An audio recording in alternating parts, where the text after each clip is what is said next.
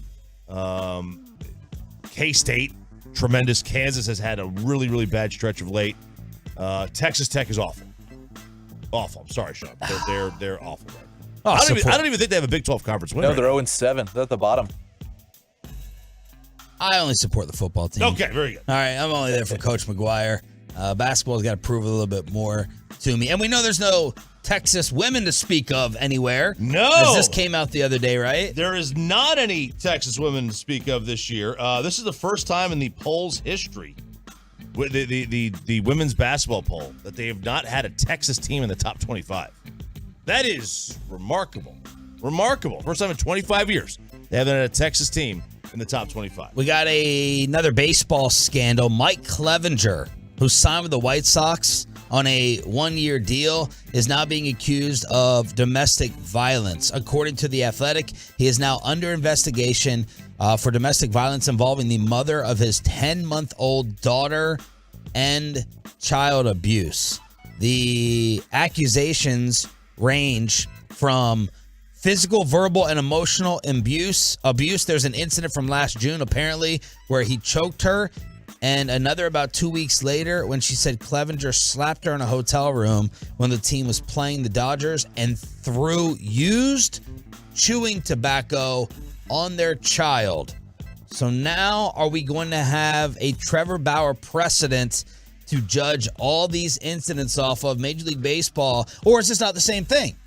Is this not the same thing? Is it worse? Again, we hate comparing ugly, hideous crimes and accusations like this.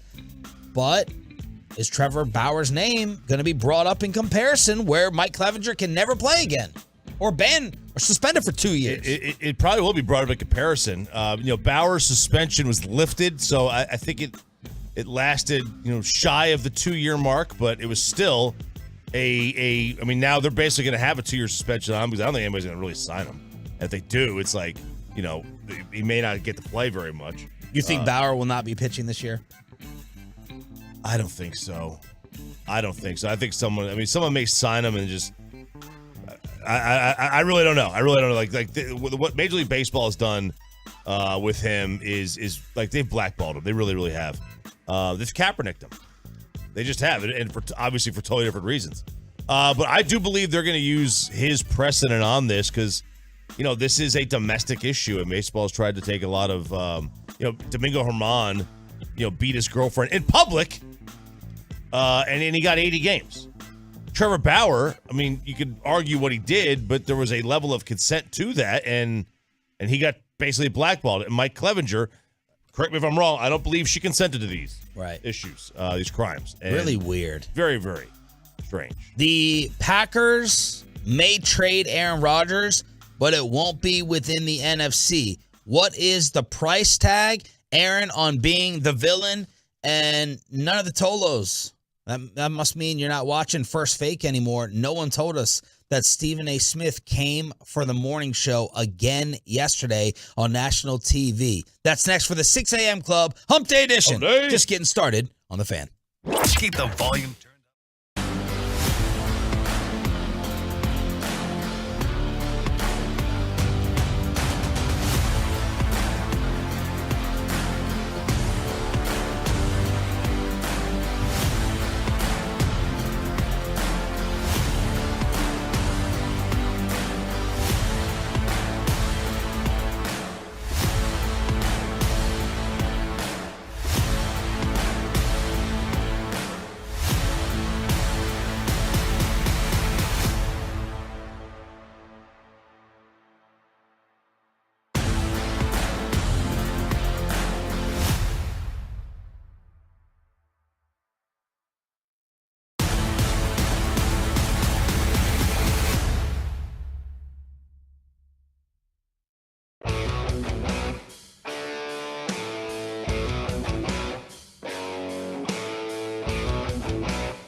in studio secured by DFWsecurity.com. This is Sean and RJ on 105.3 The Fan. Good morning, Metroplex and the 6 a.m. Club. The full squad is together here with Sean Sharif, RJ Choppy, and Bobby Belt. Glad you are with us for the Hump Day edition. As yesterday, I was surprised that I didn't get any notifications. The father-in-law did not hit me up, being the backstabber, the media backstabber that he is, watching Stephen A. Smith all the time in First Take over his own son-in-law. And then Atolo DM'd me last night, said, Stephen A., man, he's talking endless smack. And I was like, I know, I saw him kill Dak, and he's going after McCarthy and everything. And he goes, no. He's talking the smack about you guys. So then I went, I found it. I sent it to Peyton. This was Stephen A. Smith at the beginning of their show yesterday reacting, because you know that in Bristol, they're all spying on Jerry at 8:30 with us. Jerry canceled. Did not show up yesterday to recap the season, and Molly Kieram brought that up on First Take. Jerry Jones canceled his radio appearance with 105.3 The Fan this morning. I don't think I've ever reported that breaking news. Yeah. Stephen A., they having you on? They having you on instead. Jerry Jones canceled that interview because Jerry Jones got decisions to make. Got decisions to make about his quarterback. Got decisions to make about his offensive coordinator. Got decisions to make about his head coach. He knows this. Now, there may be no changes. There may be some. But he's thinking about it. That's why he canceled that interview, number one, because plus he's scared of what he's going to say because he knows how he feels. When you see that tweet that was put up there, yeah, that's a Dallas Cowboy tweet. You understand what I'm saying? That's their page, correct? Yeah. Their Twitter, You think the Cowboys Twitter account. You think that they put that up without Jerry's okay? You think that they will put that up and Jerry Jones have no knowledge of it whatsoever? Dak Prescott gave away the ball twice in the narrow loss to the 49ers in a matchup the Cowboys had a chance to win if they didn't generate, generate self-inflicted wounds. You really think that tweet went up without Jerry Jones' permission? Y'all know better. Y'all know better. It wasn't too bad. It wasn't smack. 105 to Fan. 105 to Fan. No, the worst part of that is not anything having to do with us. It's Stephen A. Smith thinking that somebody texts Jerry in his box after the game or runs in there and shows him a piece of paper with the tweet that the Dallas Cowboys account is going to send out, and that Jerry signs off and gives the okay. That's the bad part of that clip. And that Jerry Jones okays the tweet that they send to recap the game. He has no idea what's going on. No idea. No, it's a reasonable expectation. I think if you've got a large account like that, you need to expect that anybody who's associated with it gave complete approval to it. Okay, so when Stephen A. Smith said last week that he didn't know that the Beyonce tweet had gone out and that he didn't approve of that and that was a staffer, he is lying to y'all. Well done. Yep. Well You done. got him. So you think that Stephen A. that was? I have no idea if that was Stephen A. But just It's to be same premise. consistent in his claim, which I guarantee there's zero chance that Jerry has ever approved anything that goes out on the Twitter. Of course. Of course he hasn't. And that's not a knock at him. That's why you hire people. You hire people that you trust that are going to make the correct decision. I don't believe that Dak Prescott sends out the majority of his tweets. He's got scheduled advertisements. Why are you smiling? Because I remember this came up a couple of years ago where he said something about, I have social media people to handle stuff like that. Talking about something completely different. I remember Clarence Hill goes, wait, so you don't send your own tweets? And then Dak realized what he said was like,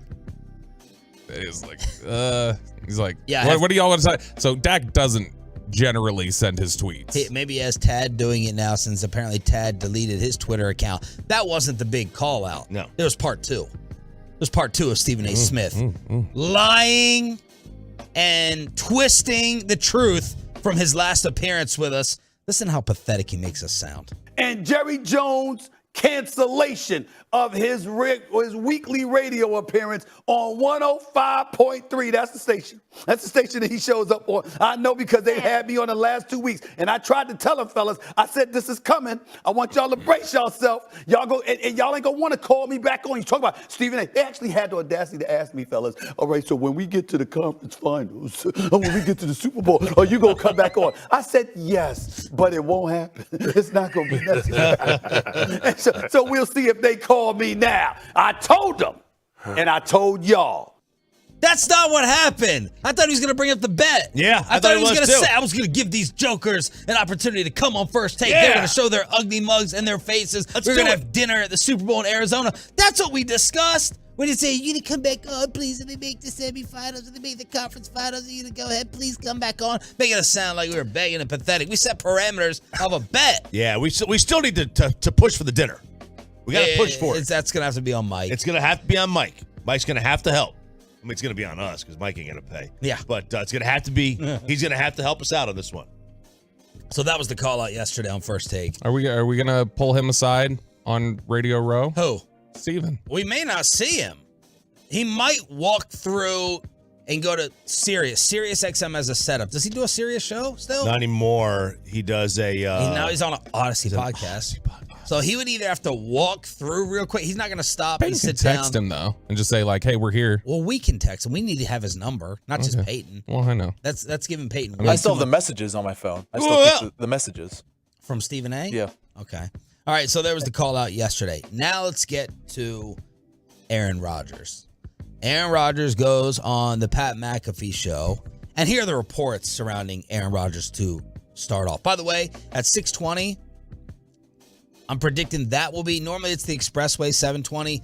6:20 will be the most texted segment of the entire program as we trade Dak Prescott. You trade Dak Prescott. I'm not saying I'm going to trade him. We need to explore trading him. We need to explore Lamar. We need to explore Rodgers. We need to just explore. We just need to look at our options. That's it. We may have zero options, but we're going to try to trade Dak at 6:20 this morning. Can I be honest with you about something? When I saw your prep email about this specific segment, I still have not put in my head that A-Rod is Aaron Rodgers. I genuinely last night thought we were talking about Alex Rodriguez for some reason. I mean, anytime somebody says A-Rod, it's like I've never once thought of Aaron Rodgers. I was Googling around last night, like, what did he say about Scott Rowland? Yeah. Like, a dead serious. I thought something had happened. I try to avoid writing E's as much as possible. My son has, I'm sure you've been getting emails, not that you all read them, but. I do. Read the whole damn thing. My E's get stuck. So I have multiple E's. He screwed up my Z's as well. So if I didn't have to write Rodgers, I just wanted to write A-Rod because the little man has destroyed my computer. Every child screws up your Z's. That happens. Yeah, that's true. You need a new one though. I'm telling you. Costco. You got like, let's see. Saw Tolo at Costco the other day. Almost bought a generator instead of a computer. I think you got 3 days left to get the new deal. To get the deal in. That's the deal. I think the deal ends on the 28th. I think you better get in there. You're happy with yours? Love it. Couldn't be happier. Okay. And it was definitely a deal. I mean, it's as much as Apple's going to put something on sale to save $150 is a deal. You're basically saving the tax. I thought you weren't an Apple guy. I love my Mac computer. I had another one too. I just buy the best in whatever genre it happens to be. Oh. And MacBook Air and Samsung phone. Damn right. I am gonna switch, I think. Oh! Why? Sarah's got an Apple? Well, she does, but I can't monitor my kids the way I want to. Oh, okay. Now we get big state choppy. Yeah, I can't. I know, right? I can't monitor my kids the way I want to without having the same phone that they do. Patriot Act. I hate it though, but I did find that I could change my keyboard on an Apple. So All right. as long as I get my keyboard. Aaron Rodgers on with Pat McAfee talking about possibly returning to Green Bay. Remember, he's owed $60 million if he goes back. I don't think there'd be a scenario where I'd come back and that would be the number. I think it would definitely things would have to shift. Well, I just don't think it's, I think there's a lot of teams because of COVID that are strapped, and you're seeing us a lot of different contracts. They're pushing more money out in deals. They're creating, certain kind of void years to allow for an easier cap hit. So there would have to be some adjustments for sure. Why are teams strapped because of COVID? It destroyed league revenue that first year, and the cap is based off of league revenue. And so what happens is they're still probably they generally plan out like 5 years in ahead, project out what the cap will be, and make decisions based off that. Most teams are still $10 to $14 million off where they had projected the cap pre-COVID, and so that's messed up their books. Yeah, they're hurting. They're hurting so much. I don't know. They're not hurting, but it's messed up their books for sure. I don't know how they even go to dinner at night. Like, seriously, I mean, they got to go get coupons. When those kids go door to door, selling those little coupon books for sports. He wants to monitor his kids. He's going after the wealthy. We're getting Occupy Wall Street shopping. Yeah, I know, right? Yeah. Here are the reports surrounding Rodgers yesterday. Adam Schefter, the Packers would not trade him within the NFC. They will explore the idea of trading him exclusively, though, to the AFC. They will want at least 2 first-round picks. Ugh. Peter King reported that. King adds that Jets owner Woody Johnson would happily pay that price. The question remains if Rodgers even wants to play in New York. So these are the things surrounding Aaron Rodgers, not to the NFC, and the Jets would be interested. Right now, the Green Bay asking price would be at least 2 first-round picks. Okay, so just thinking like just off the top of my head, the teams that possibly would have a need at quarterback in the AFC: Raiders, Jets, Patriots, maybe. Houston, Ravens, Tennessee, Indy. I see what you did there. Would you go Miami? Would you go Baltimore if Baltimore moves on from Lamar? Pittsburgh, Pitt, be more. Denver could use one. Yeah, they're not going to get him. They can't. So now you've cut your conference in half. Now you're at 8 teams of the 16. All right. I mean, there's still some teams at two for a 38-year-old. And haven't we heard this whole time like the Raiders are cash poor? Like yes. The Raiders make the most sense, but can the Raiders get him? And they made a trade for Devontae Adams. How much draft capital do they have to sacrifice? Yeah, I mean, they already gave up. They already used or lost one of those picks right from last year's draft. And during that McAfee interview yesterday, a lot of people thought he took shots at the Jets, like their weapons, because he was defending Zach Wilson, because he's buddies with Zach Wilson, and so he's talking about. And so a lot of Jets fans yesterday were talking about like, well, Aaron clearly doesn't want to come here and play with these guys. Look, the problem. Jets have better weapons in Green Bay. And he's not thrilled with his weapons in Green Bay, though. Yeah, the problem in all this for me is determining if he's done or about to be done. That's the scary part. If you told me I was getting 2 more years left of great Aaron Rodgers and I was near it on the cusp, okay, fine. But it goes back to the Brady question, right? Is Tom done? I think Tom's more done than Aaron. But Aaron's QBR this year dropped by 34 points. He'd been living in the 70s, and this year was a 39.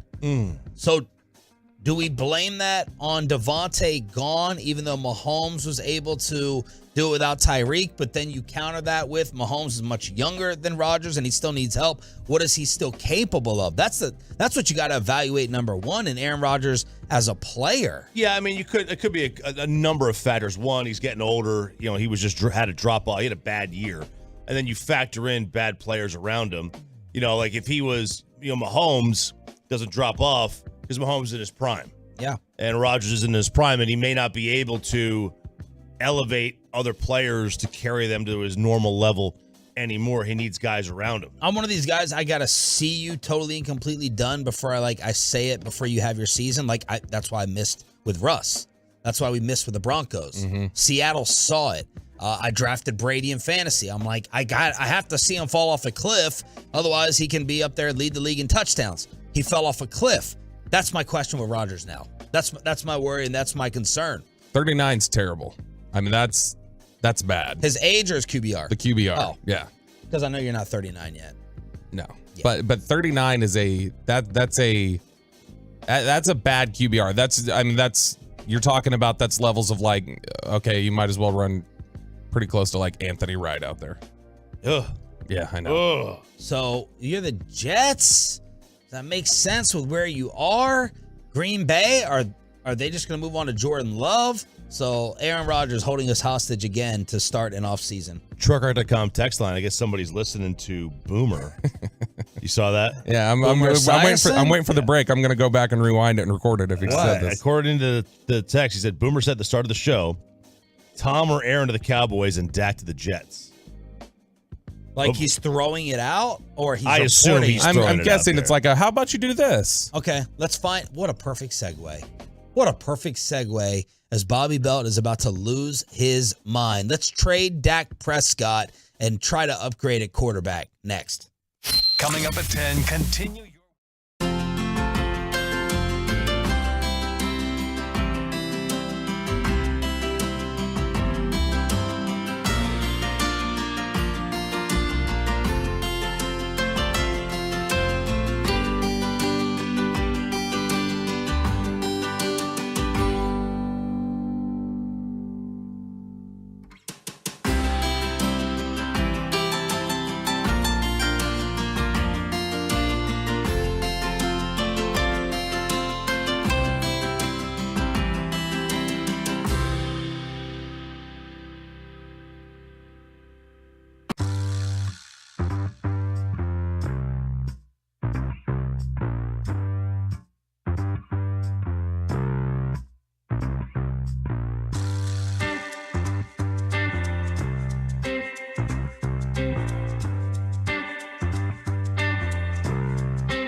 super fun, except for Bobby. Stir it up like Patti LaBelle. Sean and RJ here on your home of America's team. It's the 6 a.m. Club coming at you with the Hump Day edition on 105.3 The Fan. This is what I'm imagining Jerry and Stephen Jones did yesterday, since they did not come on the radio station to recap the season as usual. Any other things that we should know about Dan Quinn and Kellen Moore and updates? We'll get to Sean Payton in a little bit, but Kellen Moore, Carolina, Dan Quinn, Arizona. That's the latest right now that everybody has seen. Yeah, second interview for Quinn in Arizona. It's interesting. I know we'll get into odds later and stuff, but it's interesting to see Quinn's no longer the favorite in Denver, according to Vegas. But who is? It's Sean Payton. Colin Cowherd single-handedly moving the market. Yeah. How about that? Well, they're working at the same network, and then FS1 reporting. They keep talking about the Broncos and Payton. Man, Calvin Watkins had an article yesterday that's pretty spot on. That's the biggest concern, I think, for the Cowboys, which is if they lose Dan Quinn, they're losing about 4 assistants. They're probably then going to lose Adden Dirty. They could definitely lose Joe Witt. Cannon Matthews, who's been a big quality control guy for them, is probably going. They would lose a number of assistants with Quinn. We need to have a defensive coordinator conversation as well. All we do is talk about Kellen leaving because that's the hope for a lot of the Metroplex. But we need to talk about the reality of Dan Quinn definitely being gone and who's going to replace him. And then you brought up the question of Nick Eatman. Do you change defenses? Like Vic Fangio is interviewing in Miami, and as soon as I see that name, I'm like, yes, Vic Fangio. And then I got to stop myself and be like, okay, is that a different defense? And how much would they have to change? That's a problem. It is, but I do think, I wonder, like, isn't Micah more the prototypical 3-4 outside linebacker than a 4-3 edge? They use him like that, though. I wouldn't worry about Micah. No, I know they use him, but if they already use him like that, then what are they? Then they could probably change it. I mean, you got to get some, a couple of bigger nasties on the inside, but you could do that in a draft. All right, easily. So I think it's responsible to have a Dak Prescott discussion if I'm the Cowboys front office. We sit down and we say, how much further can we go? How do we get him to another level? Is he capable of getting to another level? Do we need to change an offensive coordinator? Do we need to bring back that John Kitna magic that Bobby always refers to? And is this the only reason to trade out Mike McCarthy for maybe Sean Payton to improve the quarterback that we are basically stuck with? We're married to. That's a nicer way to put it. And Bassick brought this up, and he really made me think. It's why Bassick, to me, is really, really interesting when he's awake during the show. Of the final 4 teams left, look at what they all did. And is this a pattern we need to pay attention to? The Kansas City Chiefs, and you can view this, I know that Dak is probably better than Alex Smith, but the Kansas City Chiefs realized they hit a ceiling. We're not getting to the conference title game. We're not getting to the Super Bowl with Alex Smith. We have to gamble. We have to roll the dice. They drafted Mahomes. That was a hit. The Philadelphia Eagles said Carson Wentz, all the tools, had an MVP-type season. We're done with him. This isn't working. We're going to roll the dice on an option quarterback that transferred schools in college, Jalen Hurts. That worked.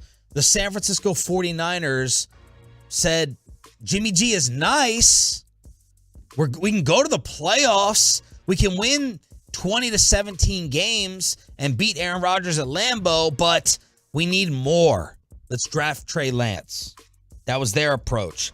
And even Cincinnati, we don't have any example of Burrow, but Andy Dalton and the Bengals, everyone forgets, they were there in the playoffs under Marvin Lewis. They just couldn't win.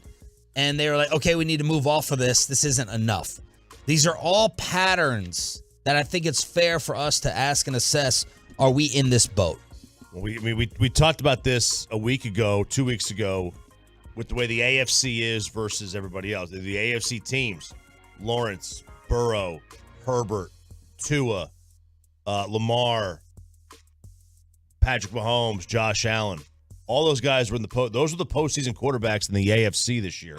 I know Tua and Lamar were hurt, but every single quarterback that was a postseason quarterback in the AFC this year was a first-round draft pick. And everybody except Lamar Jackson was a top 10 pick. Wow. Like, it's not really like they've kind of showed this is kind of how you got to do it. And the NFC, Jalen Hurts, not a first rounder. Dak wasn't a first rounder. Tom, wasn't a first rounder, but you get it with him. Purdy was a 7th rounder. Go down the list. It doesn't really, Kirk Cousins was a 4th rounder. Daniel Jones was the 1st rounder. Right. So the NFC has done it a completely different way. There's no, you can build your team how you want. You can get there the same way. The Patriots got there with a 6th round pick, but is that as sustainable to try to find out, look what I found at quarterback, than going out and just saying, all right, we're going to stink. We're going to take a step back. We're going to get a top 10 pick and we're going to find our guy. And we're going to hope our scouting department knows what they're talking about. Okay. So, Bobby, are you at least in on the discussion, this evaluation, if you're in the Cowboys front office that we've had so far in the first 5 minutes? Yeah, I understand if people want to have it. I wouldn't have it, but I get it. And I'll say how is this different from all the other team situations I just went through? Because I think you've seen more than enough over 7 years to know you can build around him, and you can win with him. It's not the same question. Like Jimmy, there are questions about can you execute like a simple game plan.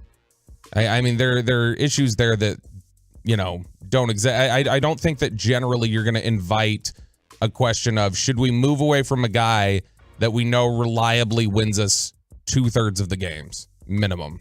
Okay.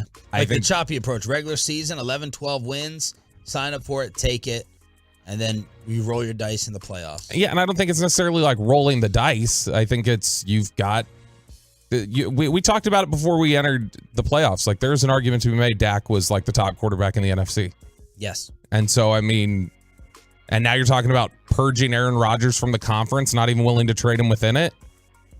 It's just it's tough to see that Dak won't be one of the top quarterbacks in the NFC for the very near future. Very fair. Now let's get down to the money.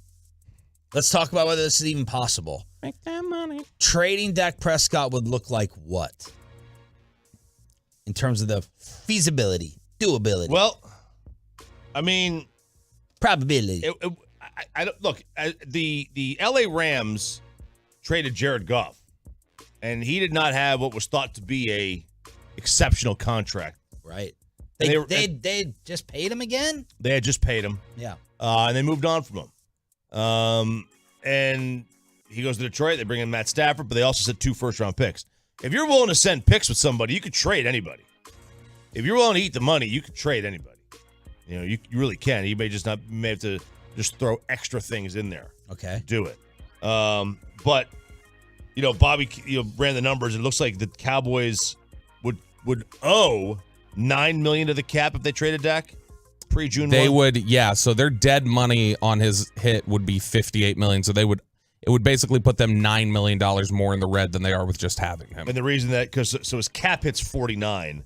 If they move on, his dead money is 58. So the difference is the 9. So is this just as not doable as they say Russ is, as they say Rodgers? Like the possibility of it compared to those guys with monster deals. No, okay, so Russ is completely impossible. If you trade Russ, it puts you $40 million in the red. Like there are 2 guys right now you just absolutely cannot trade in the NFL. That's Russ and that's Kyler Murray. Kyler Murray's the same. You trade Even Kyler Deshaun Murray with this guarantee. Well, yeah, Deshaun too probably. Kyler Murray you can't trade because if you trade Kyler Murray, you go $43 million in the red if you're the Cardinals. Wow. And then now I'm just curious about Watson. If you trade Watson, interesting. Okay, so if you trade Watson, you actually get $19 million in savings. Probably because he's got triggers that guarantee it the rest of the way. But Aaron is also very difficult to trade because when you look at his, it looks similar to Dak's. It's like, oh, okay, you go $8.6 million in the red if you trade Aaron Rodgers. But the problem is that there's a bonus, an option that needs to be picked up. That's worth $58 million. All right, so put it in one sentence for me. Dak, trading him, the possibility of it cap-wise, financially. It's doable If you want to take a financial bath, you can do it, but you'd have to willingly be setting your cap back more than it is. And I think they have right now $8 million in cap space. So you'd be talking about wiping all of it away and then taking on somebody's contract in return would then put you, assuming you're trading for a $30 million quarterback or something, you're then adding $30 million to the cap. You'd have to immediately start restructuring deals and cutting guys. Okay. So that doesn't sound it'd be probable. difficult. They could, but difficult. And I mean, sure, if somebody wanted to wait until June to trade with you, you could post June 1 trade him, and you're talking about then, now you free up $31 million. But what'll be more likely is the Cowboys can restructure Dak's contract right now and free up as much as $22 million in cap space. All right. So they will restructure him. So now let's just get to some names for the heck of it. If you were thinking about trying to take that next step, if you've decided Dak Prescott is not that guy. The names I wrote down in no particular order. Aaron Rodgers, who Green Bay said yesterday they would not trade him within the NFC. Aaron Rodgers, Lamar Jackson drama in Baltimore, Tom Brady available. Everyone says he's not going back to Tampa. Tom Brady. And then we wrote down Derek Carr, Choppy's guy, the San Francisco options with Trey Lance, Jimmy Garoppolo, and then the draft option. Any of those jump out to you, Ralph? Not really. Lamar doesn't? If I told no, I mean I don't know that. I mean Lamar versus Dak. I mean I think there's similarities there. I don't versus. Yeah. I would rather go the draft route if I was going to go with that. I mean, where you're picking though? 26? Well, no, you would have to move up. You won't even be able to get Will Levis or Anthony Richardson there. Get Hooker, baby. I would. You'd have to move up. You'd have to trade next year's one. Or something like that, or player two and move up. And you would only do it for a blue first chip, round, yeah, a blue like, chip. Yeah, I would say like Anthony Richardson wouldn't even be my threshold. It'd have to be higher than that. But the likelihood of you getting that is very, very slim. Like, so Dak's cap charge this year is $49 million. And, like Carr's, for example, is $35. Would you want the $14 million in savings and take Derek Carr as your quarterback? Right. Or would you want almost $20 million in savings and take Jared Goff as your quarterback? Which it wouldn't be that way, because when you trade him, it accelerates all the cap charges. Okay. So then you're $9 million in the red, and you're then taking on $30 million from Derek Carr. So you're talking about putting yourself in the category of Denver 40, trading for Russell Wilson and taking a $40 million bag. I'm crossing off Carr. I'm crossing off Brady. I'm crossing off Jimmy. I'm crossing off. I'm crossing off Lamar and Rodgers. I'm crossing off Rodgers. They may be crossing it off for me. Although next year, if you just told me I had 1 year to live, and next year I had Dak or Rodgers quarterback in the Cowboys to try to win the championship, I would put my chips. I would gamble the scary gamble on Rodgers. But he could be done. I don't know. But I would only take him if he had just tripped. on the ayahuasca or whatever. On the ayahuasca. And then I'm probably saying no to Lamar.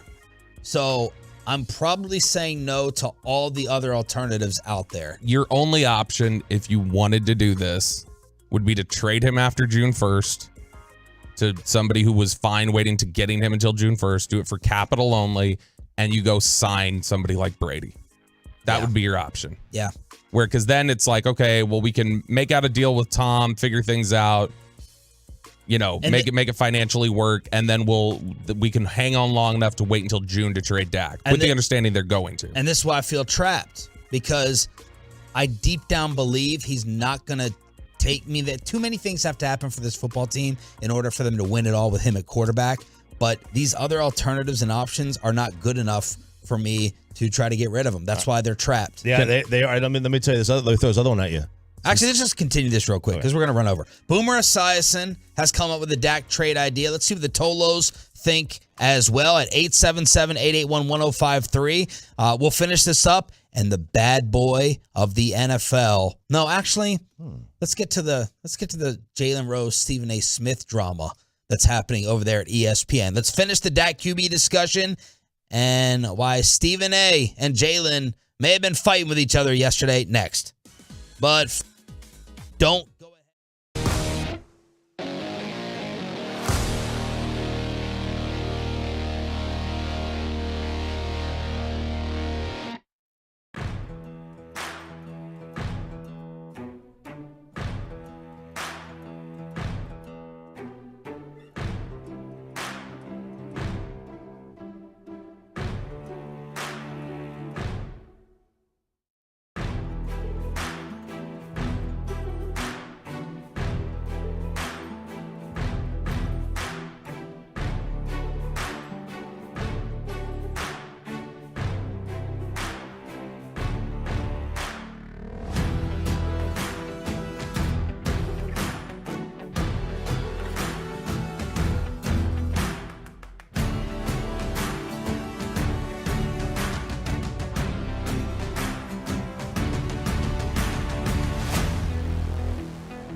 All right, Tolos, you asked for it, and it's back. We party hard at Fan Bowl, the coolest paper football tournament in America. It's going to happen on Saturday, February 4th, inside Revolver Brewing at Texas Live. Details to come, but mark your calendars. Party hard with us at Fan Bowl, February 4th at Revolver Brewing at Texas Live. We cannot wait to share a toast with you.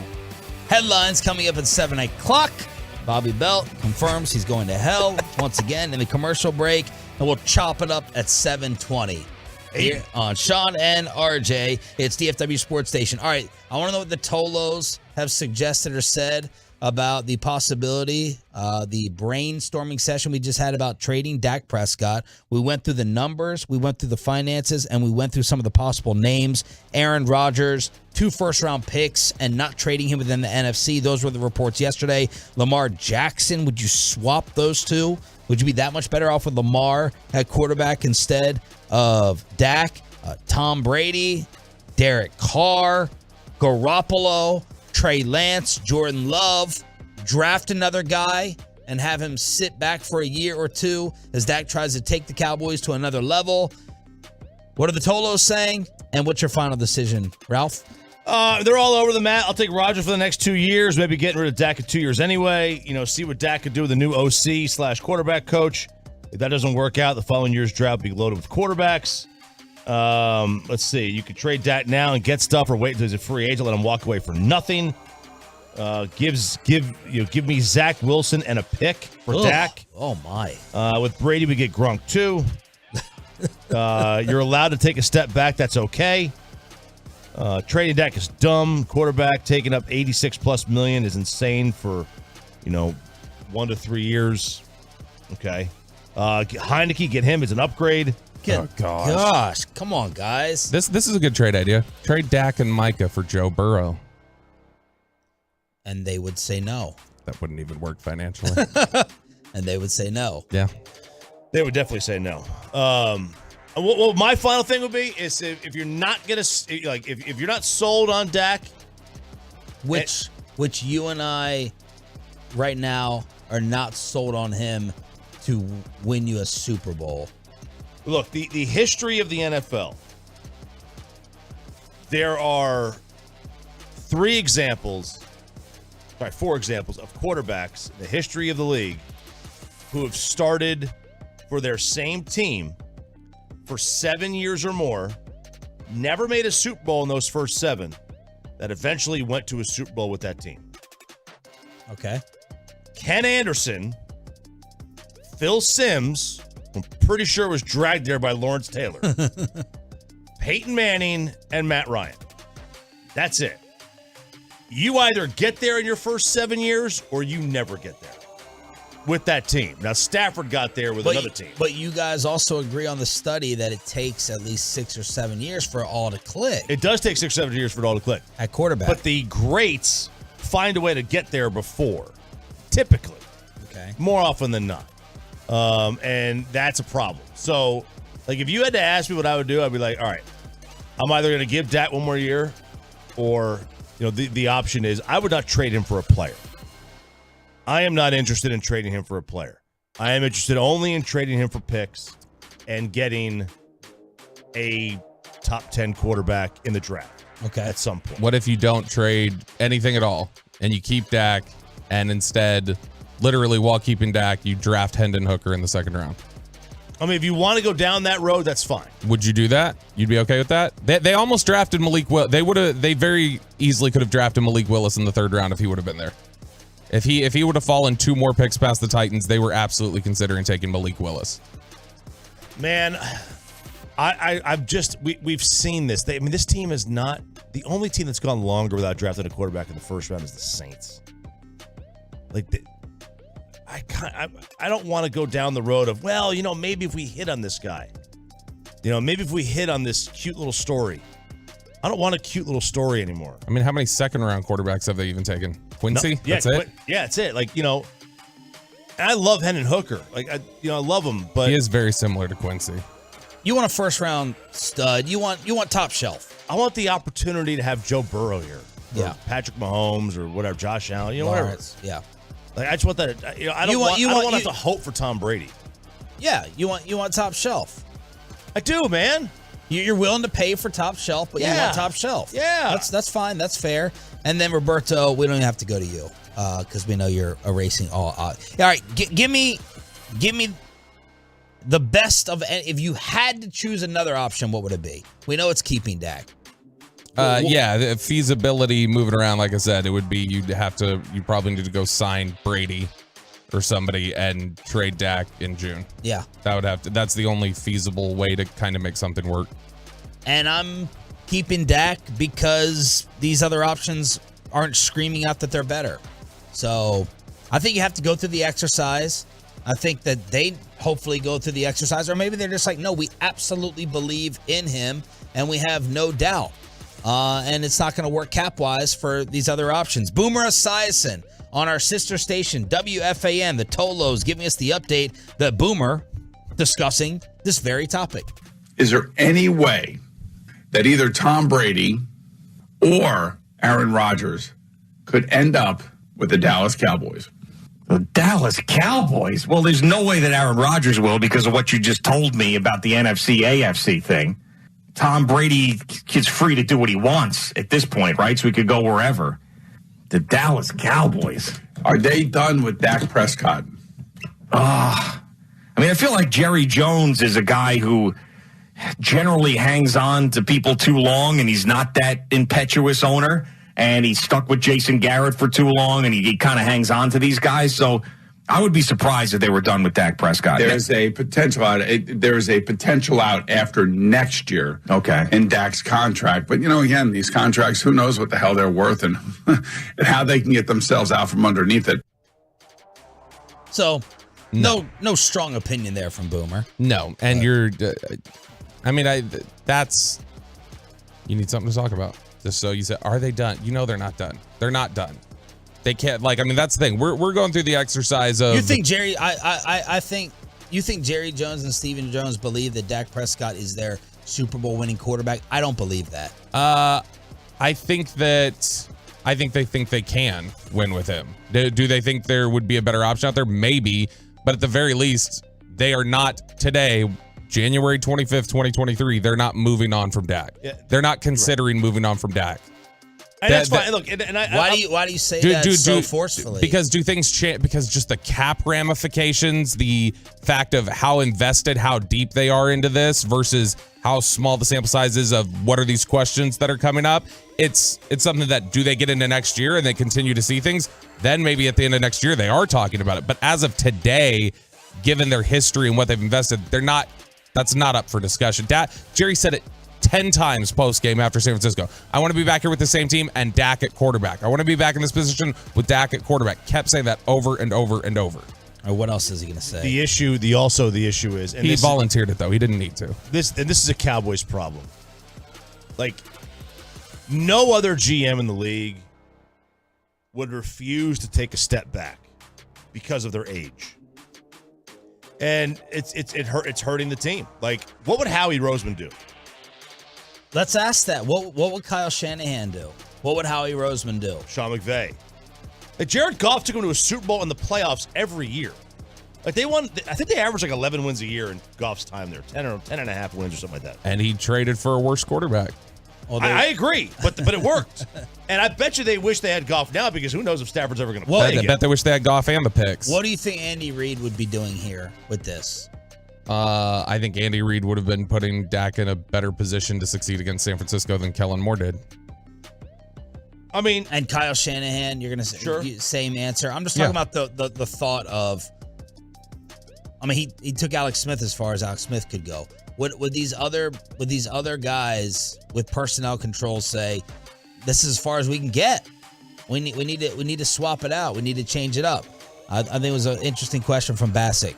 877-881-1053. Truckrick.com text line. Final clip as Boomer Esiason also speculating why Jerry may have canceled his interview with us yesterday. Jerry and Stephen Jones were supposed to have a press conference yesterday and it was canceled. Yeah, and there also was their radio interviews as well. Same thing. Right. They canceled everything. I don't know if it means that they're getting rid of Dak Prescott. I mean, I probably think that they're bummed out and wanted to take a day, maybe so they weren't emotional and say stuff that they didn't mean. I don't know. who knows? But whenever they do speak, that's going to be interesting. Yeah, I would be surprised if that were the case, if they moved on from Dak Prescott. Why would you be surprised? Because of what I just said about the Dallas Cowboys. I mean, they hung on to Jason Garrett forever when everybody wanted him out of there. And I feel like Jerry Jones is not the guy who makes like those rash, crazy decisions. And I think that he loves Dak. And if you're telling me, like, so you want to go, what's the alternative game that we always do? I don't think that Aaron Rodgers, the Green Bay Packers are not going to send Aaron Rodgers to the Dallas Cowboys. No way, no how. Now, Tom Brady going there, it's maybe he would want to, I mean, he's going to play somewhere. There's no doubt about it. But that more of a possibility. But I would have to know that was like a real thing, that Tom Brady wanted to play for the Cowboys. I'm just telling you, I wonder, I really do, because of what the Dallas Cowboys social media post was this week after the game against San Francisco. Here we go. And then just thinking about the frustration of Jerry Jones thinking that he had a team, and then unfortunately Dak didn't play well against San Francisco, and you're thinking, they may think, sometimes you have to sit in these rooms, and you have to say to yourself, do we actually have the guy behind center that is going to take us there? How many more people are going to tie this DallasCowboys.com story to Jerry's belief in Dak Prescott? Are people this stupid? They just don't see it anywhere else. Nick Eatman or someone on, no offense, Nick Eatman or Derek Eagleton or someone on that level put that story out and wrote the headline. You think that Nick Eatman is chilling with Jerry Jones on a Friday night sipping Johnny Walker Blue, hearing Jerry say, I really don't love the quarterback. And then Nick has that in his brain. Nick Eatman is hanging out, no offense, Bobby, with Bobby Belt on Friday night. He's not sitting with Jerry Jones on Saturday night before the games to relay the thoughts of doubt about the quarterback and the star players. Like, these guys in the media, like, how do they not realize that? Maybe they don't work on the team website as closely. Obviously, they don't. But as Bobby said in the commercial, Jerry Jones, the guy with the flip phone, is signing off on tweets that the website writes and puts out. No, he's not signing off on anything. The issue is that no other team in sports that I've seen, really ever does this. Maybe the Yankees do. But does what? Do actual opinion tweets about the team. The Heat did it yesterday. What? The Heat did it yesterday, but yeah. Like, you know what I mean? Like, they don't do that. I went and looked again at all the social media accounts of the other teams that lost this past weekend. None of them said anything about the game that they lost. They basically just gave the score, updates, and then they went immediately to videos, and then, like, day after press conference videos. Never anything like this.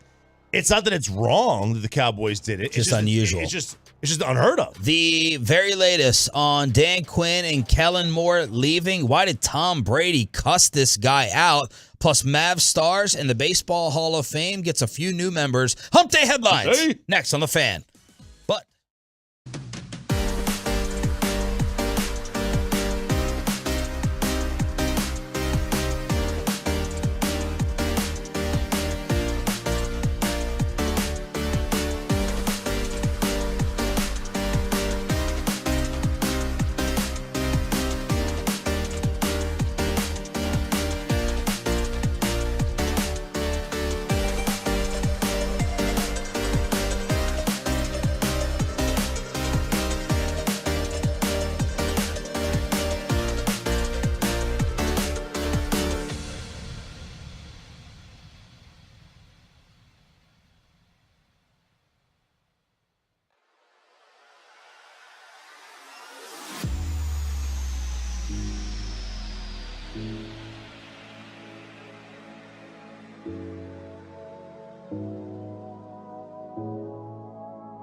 From our fan studios, secured by DFWsecurity.com, this is Sean and RJ on 105.3 The Fan. Deflected by Wright. He steals it, throws it up court. That's it. The Wizards win. Wizards escape Dallas with a 127-126 win over the Dallas Mavericks. Wizards Radio with the call as the Mavs fall to 0-2 against the Wizards without Porzingis again this season. Good morning, Metroplex. Hump Day edition of Sean, RJ, and Bobby. Kyle Kuzma scored 30 points. What a nice season he's having. Bet the Lakers would love to have him. He made one of his free throws. Luka missed one of his free throws. And Luka gets the ball stolen by former Maverick DeLon Wright.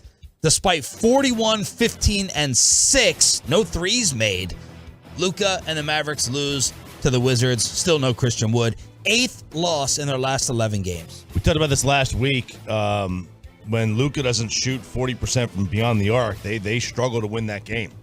And breaking news, when you don't make any. I don't know. I feel like we need a new stat. That is such a ridiculously... I mean, you can even bring it down, though, to like it was 33% or something, and it's like they're 15-3 when he does that. And so it goes way upside down if he shoots under 33. Yeah, like it's, So what does that tell us? That he has to, not only that he has to be on to win, but he also has to... Yeah, we're not like blaming him. No. Like it shouldn't have to be that way. Right.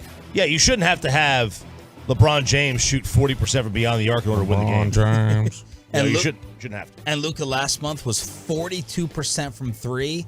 This month he's 30. Yeah, and look, that's you're going to go through slumps and you're going to have hot stretches, and he happens to be in a slump right now, and it's not helping that they ran the most preposterous final play I've ever seen in my life twice. Twice. And, how do you run a play and then get the ball knocked out of bounds and then come back with the exact same play with a handful of seconds left? I don't know how many seconds left because we had laundry that we were doing and all the clothes were piled up and it was blocking the clock on the TV screen. I was too lazy to get up. Did the clothes fall on the floor? No. Oh. They did not. If they did, we would put them back in the wash. Oh, okay. So I have no idea how much time was on the clock. I think it was like 3 seconds. But either way, how do you run the same play twice? Spencer Dinwiddie saying this just should not have been as close as it was. We just got to be better in that respect. You know what I mean? Like they're not playing for nothing for real. You know what I mean? Like they just coming out here firing. Like they got people coming off the bench just firing, right? Because at the end of the day for them, it's a showcase. They over there trying to get paid. They're not trying to play winning basketball. You know what I'm saying? So for a team that has real aspirations and has an MVP, you know what I'm saying, like, and went to the conference finals last year, like, we have to be better to a man, right? And not offensively, because 126 can win you a lot of games. It's defensively. And, obviously we could sit here and say one more stop, but really we should have like 15 more stops. You know what I'm saying? We'd have rather had this game 126 to 105. That's where it's at for real. Yo, I love him. Let him talk after every game. And when he hit that 3 last night, and that finally, I think they hadn't led since it was like the first minute of the third quarter. When he hit that 3 last night, I was like, all right, here it is. They got it. And then, of course, Wizards come right back down, make that 3, and then it's like, okay, all right. Just draining. But no KP again, which is, Chop, what did Galloway always tell us KP stood for? Can't play. Can't play. Was Galloway still around when Porzingis was here? No, he just used to say he's KP. He can't play. This guy's KP. So the Mavs end up losing. NFL coaching updates. Dan Quinn interviewing again with the Arizona Cardinals, and yesterday Kellen Moore interviewing with the Carolina Panthers. Sean Payton's status. I guess Colin Cowherd is his own personal spokesperson now since they worked together at FS1. That the Denver Broncos, they've offered it up. Take it, Sean. Will Sean Payton take the Bronco job, even though we were saying that maybe Arizona's a better situation? Yeah, and what is it? They have to give up a 1 to New Orleans? Is that what it is? At least. That's what New Orleans wants. Good luck getting it. When's their next first-round pick? Right. When do the Broncos have a first-round pick again? After the Russ deal. Yeah, after the Russ deal. So, I don't know. I mean, look, maybe there reaches a point where Sean says, like, if you want any capital, this is the job I'm taking, you should just take it. And the Saints go, fine, give us a second or something like that. I don't know. But, I mean, he was in New Orleans yesterday. Sean was. There was reports about that. Now they said, well, he's in town for a business, but I mean, maybe he's going down there. Maybe he's trying to work something out and say like, hey, look, this is the scenario. But why wouldn't he go back to New Orleans? Because Dennis Allen has the job. I mean, they're not firing him. Okay. So, I mean, if the job was open, maybe he would. But, I mean, I think he was also I think he was tired in New Orleans. You can only eat so many oysters. Can you? I don't know. I'm allergic to them. I can't. I mean, I love them, but, I mean, you can only eat so many. I mean, luckily Hellman's not here to hear this right now since he's on the West Coast. New Orleans is French Jacksonville. Ooh. Choppy always calls it the? It is a city of vermin, man. It is filled with vermin. It just, it's fine. It's just when I've been, it smells like you're walking by a creek the whole time. San Antonio Riverwalk. It's not. I am not a fan of New Orleans. I like Jacksonville much better because Jacksonville has something like golf courses and a beach. The surrounding areas do. Jacksonville itself does not. Jacksonville itself does not, but the surrounding areas do. I like the golf. New Orleans, you can't golf there. It's too humid. Now it's humid in Florida too. But like you're like below sea level in New Orleans. Like it's so hot. Oh, just sticky swamp butt. Oh God. So that's where we stand with the head coaching updates. Aaron Rodgers went on with Pat McAfee, said, I still don't know if I want to play. My $60 million owed to me by the Packers would have to be reworked if they traded me. Media reports say that Green Bay wants at least 2 first-rounders, and they're not trading him within the NFC, according to Adam Schefter. And then I pulled this clip just for you guys. Aaron Rodgers commenting on the Gronk criticism, the RJ Gronk criticism of just playing for MVP and being the villain. There's heroes and villains in sports and entertainment. And I think because of my stance on COVID and maybe some other things, I've been cast as the villain, especially the last few years. And so that is the way that, a lot of things I said are often interpreted. I'm not upset about that. I don't feel like a victim in any way. I don't have that mentality. That's fine. I actually embraced that role a little bit. If that's how you want to cast me. But I did see there were some comments that, I'm only playing for MVPs and stuff like that. Didn't maybe quite see the entire clip of some of the stuff that I said. I don't care about that stuff. It doesn't offend me. I mean, this culture, this woke culture wants to be offended by everything. You just go online and find something you don't agree with. I'm offended. How could you possibly say that? I'm glad he followed that up with, well, and maybe some other things. Because, it didn't just start with COVID where people were like, geez, Aaron Rodgers. Right. And there's no way to prove that you don't care about something in life by responding 10 times. And I cut the clip short. He went on like 5-6 more times saying, but I don't care. It doesn't bother me. He also said he has someone like on his staff or someone that he has monitor. I want a staff. All these accounts and all these stories. So, clearly you don't care, Aaron. He knows everything that's being said, and he tries to act too cool and not react to it. But there he is talking about being the bad guy. Or with guys nicknamed A-Rod and having rabbit ears. Right. Hey-o. Alex Rodriguez and Aaron Rod. Did Andy Roddick? Did he know what was going on? Maybe that's why he always had the hat. How about Tom Brady getting very feisty with his own personal driver, Jim Gray? Personal driver. Oh, God. I hope that's the one. I don't want to run into San Francisco, and I don't want to run into Jim Gray. I can't stand Jim Gray. I want to run into San Francisco. This is Tom Brady when Jim Gray asked him, the obvious question. Tom, you're leaving everybody guessing. You said you'll take your time. Do you have any type of a timetable as to what you might want to do regarding your football career? Jim, if I knew what I was going to do, I'd have already done it. Okay? I'm taking it a day at a time. I sense you're antagonized by the question. You're scratching. It's only the question scratchy. that everybody wants to hear. You're scratchy. I appreciate your asking. Thank you. What was that? That sounded like a question where Tom was like, hey, Jim, ask me this. Yeah. And I'm going to come in with a punch you in the face kind of answer. But why? What did that I don't achieve? know. What did Tom Brady show us? And what did he prove to us with that? With that fire? I get coaches plant a question to a media member and say, hey, ask me this. I'm going to really go off. I'm going to show them how tough I am. Right. I don't know what Tom's purpose in that was. Maybe he's just genuinely wanting the question asked is going to come out there, and that aggression while he said it to Jim is more just generally the speculation he gets. I'm sure there are plenty of reporters who have Tom Brady's number who have been blowing him up, and it's irritating. And so that may just be a generalized, like, leave me alone. Hey, anybody who's asked me this is how I feel. So that's Tom Brady getting a little hype with his own little personal chauffeur, Jim Gray, on the Let's Go podcast. Major League Baseball Hall of Fame announces Scott Rowland, 7-time All-Star, 8-time Gold Glover, just the 18th third baseman in the Hall. Todd Helton, 5th year on the ballot, missed election by 11 votes. As Tom Verducci said last night, he feels like voters are now searching for reasons to vote for guys. It does seem like that. It does seem like they're loosening things up a little bit. Harold Baines made it in the last couple years. But how many solo acts have we gotten lately in Cooper's? Jeter? We get quite a... Now, Jeter went in with Larry Walker and Edgar, I think.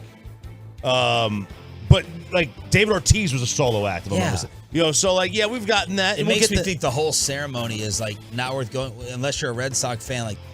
It has me going between whether the NFL does it right, where it has to be a minimum amount, so we tune in or care. No one gives a crap about tuning in to watch Scott Rowland speak. So I think they said it last night. The writers have only elected 135 guys to the Hall of Fame in the history of the sport. The NFL gets that in 20 years, or something like. You know what I mean? So they get quite a bit. This tells the story. Lowest debut percentage from someone that eventually got in. Okay, so in the beginning, you weren't even a thought. You weren't even close. Yeah. Scott Rowland leads the way. His first year on the ballot, 10%. 10%. Mike Mussina's first year eventually got in, 20%. Larry Walker, 20%. But Scott Rowland, by far, had the least amount of support his first year, and now he gets in because the field is dried up if you're not going to put in the juicers. I'm fine with Scott Rowland getting in. I think he's a Hall of Fame. But the one that drives me nuts still is I hate how they've disrespected Todd Helton. If you're putting Larry Walker in, who obviously played with the Expos and stuff too, but I mean he had the same Coors Field benefit. Helton was a Gold Glover. Helton's OPS is, I don't remember his career OPS is 950 or something. Yeah, I mean he was a 953. He was a great player. He really was, and he was good. He was good on the road too. And I think Jeff Kent's getting screwed. His numbers are the same or a little bit better offensively than Scott Rowland's is. He was just a jerk. During Scott Rowland's 8-year peak in his career, the only two players that had a higher WAR than Rowland were A-Rod and Barry Bonds. The Stars take on the Carolina Hurricanes tonight. Woo! Carolina, 29 wins on the season. They have won 4 of their last 5 games, and they will be at the AAC. Headlines on a hump day. Here with Sean, RJ, and Bobby. It is time to chop it up. Does anyone tell the truth to their doctor? Does anyone tell the truth to their doctor when it comes to this one question and the new parenting strategy of letting them do whatever the hell they want? Who's exercising that? Let's chop it up next on The Fan. But let's get you over to...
Oh, I look forward to Wednesdays at 7:20 every single week. Why? I get to, because I have so many things in the hopper that are just completely nonsense. The first 17 stories of RJ's email is always this. Yeah, it's always this. The hopper. It's always this. So got a lot to get to here. Mostly, let's see, alcohol related this week. Okay. Mostly alcohol related. 8 shots during the Cowboy 49er game. Something like that. It was quite a bit. Not during the game, just throughout the course of the day. It was, it was the weekend, just kind of burning off some steam. So that's Nick Sirianni saying he ordered Little Caesars during the Cowboy 49er game after the stuffed crust Pizza Hut. It's like he's trying to set off and troll the city of Philadelphia. He really is. Oh no, he had to say Little Caesar. That was a league thing, I think. I think he probably got in trouble for saying Pizza Hut because the league's new pizza sponsor is Little Caesars, and he was talking about Pizza Hut. So that's probably why he specified Little Caesars.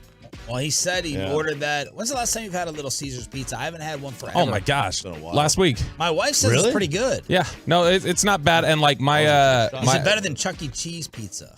Oh yeah. Yeah. Current Chuck E. Cheese pizza. The Chuck E. Cheese has gone downhill, but Chuck Little E. Cheese- Caesars, my daughters love it, and so like if we're like driving home and we don't feel like making dinner, it's like, oh, okay, there's a Little Caesars right here. We'll pull off. But it's not $5 anymore, which is the most frustrating No, it's not. thing. And it's very rarely hot and ready. It's got up to like $6.50 now. Thanks, Biden. What'd you say? And it's very rarely hot and ready anymore. They're usually like, it's going to be It's about just 5 ready. minutes. Like, what? It's just ready. What Well, happened? speaking of people with taste buds of 5 years old, happy 5-year-olds, happy 6th birthday to young Tolo Braden Smith. Okay. Happy birthday, Brandon. Very good. Eat your vegetables. Okay. Alcohol. One of my favorite topics. Alcohol. A woman is suing Fireball, well, the maker of Fireball, which is Sazerac, for selling whiskey-flavored alcohol. So have you seen in the grocery store, in the gas station, you can buy these buckets of Fireball, those little shots, right? The little airplane shot glasses. Yeah. Or they could buy them. They're like $1. You can buy them, individually.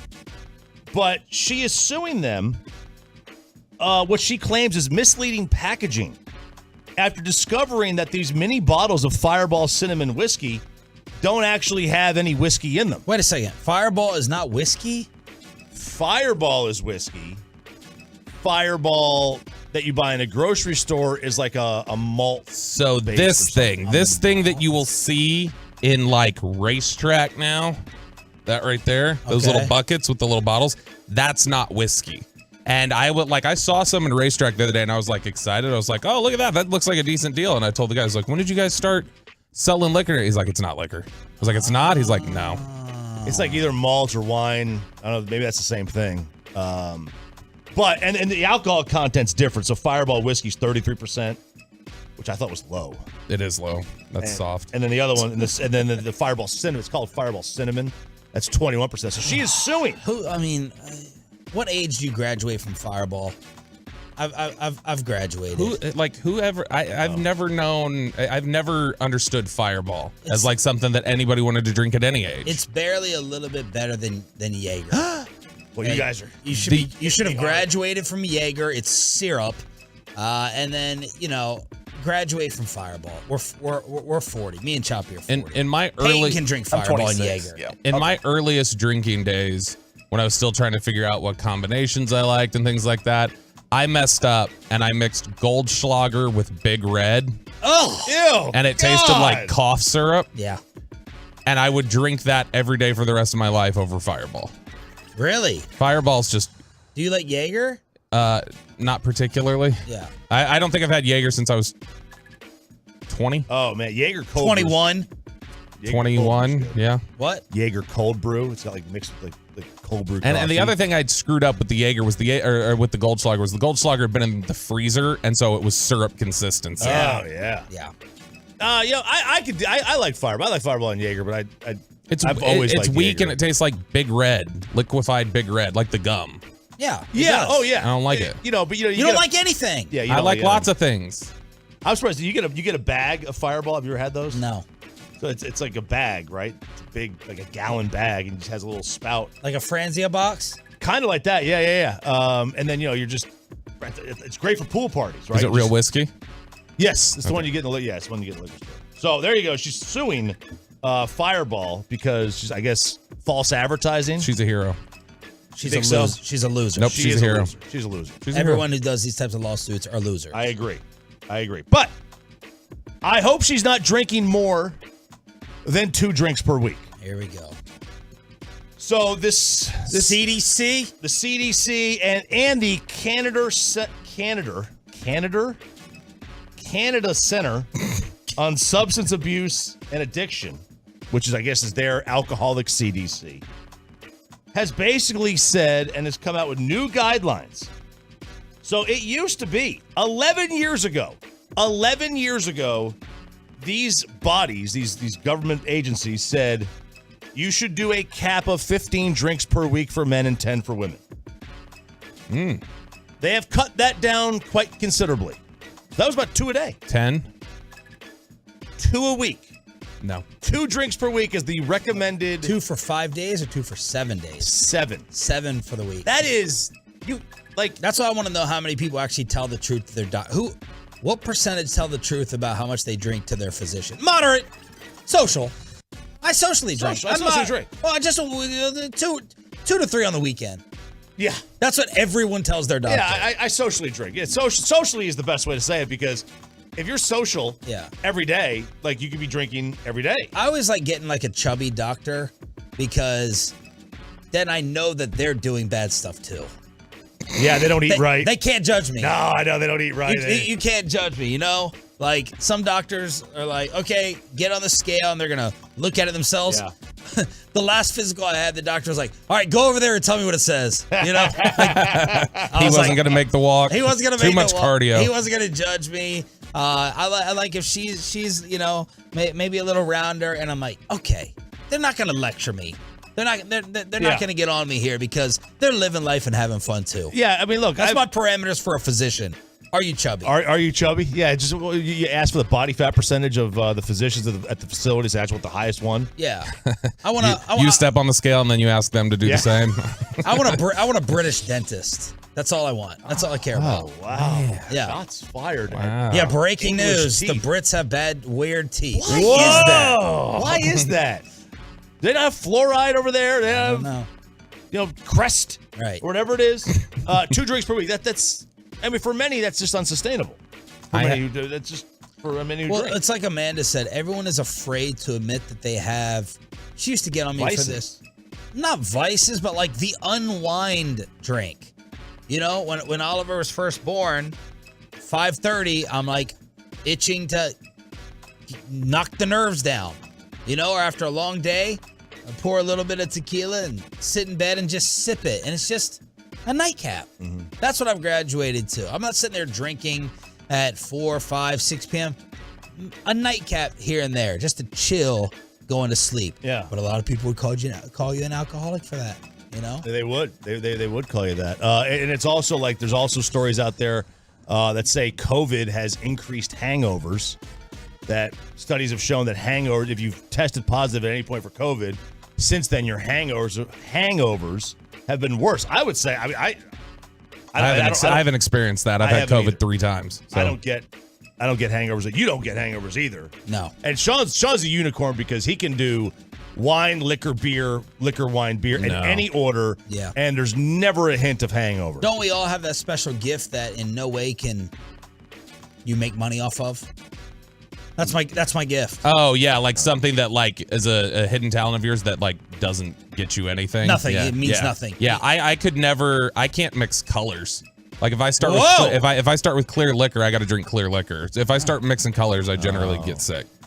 I mean, I remember who played in every Super Bowl. Like that, not gonna make me any money. Yep. Oh, nice. You can't do that, right? Stuff the Schwab. You could have been on that show. Right? Because that's Stuff the Schwab. One category. So that's that. But that's the latest one. All right. Let's go to hateful parents. Or not hateful parents. Maybe these are very nice parents. Hateful parents or parents we hate? Maybe it's parents we hate. Oh gosh. All right.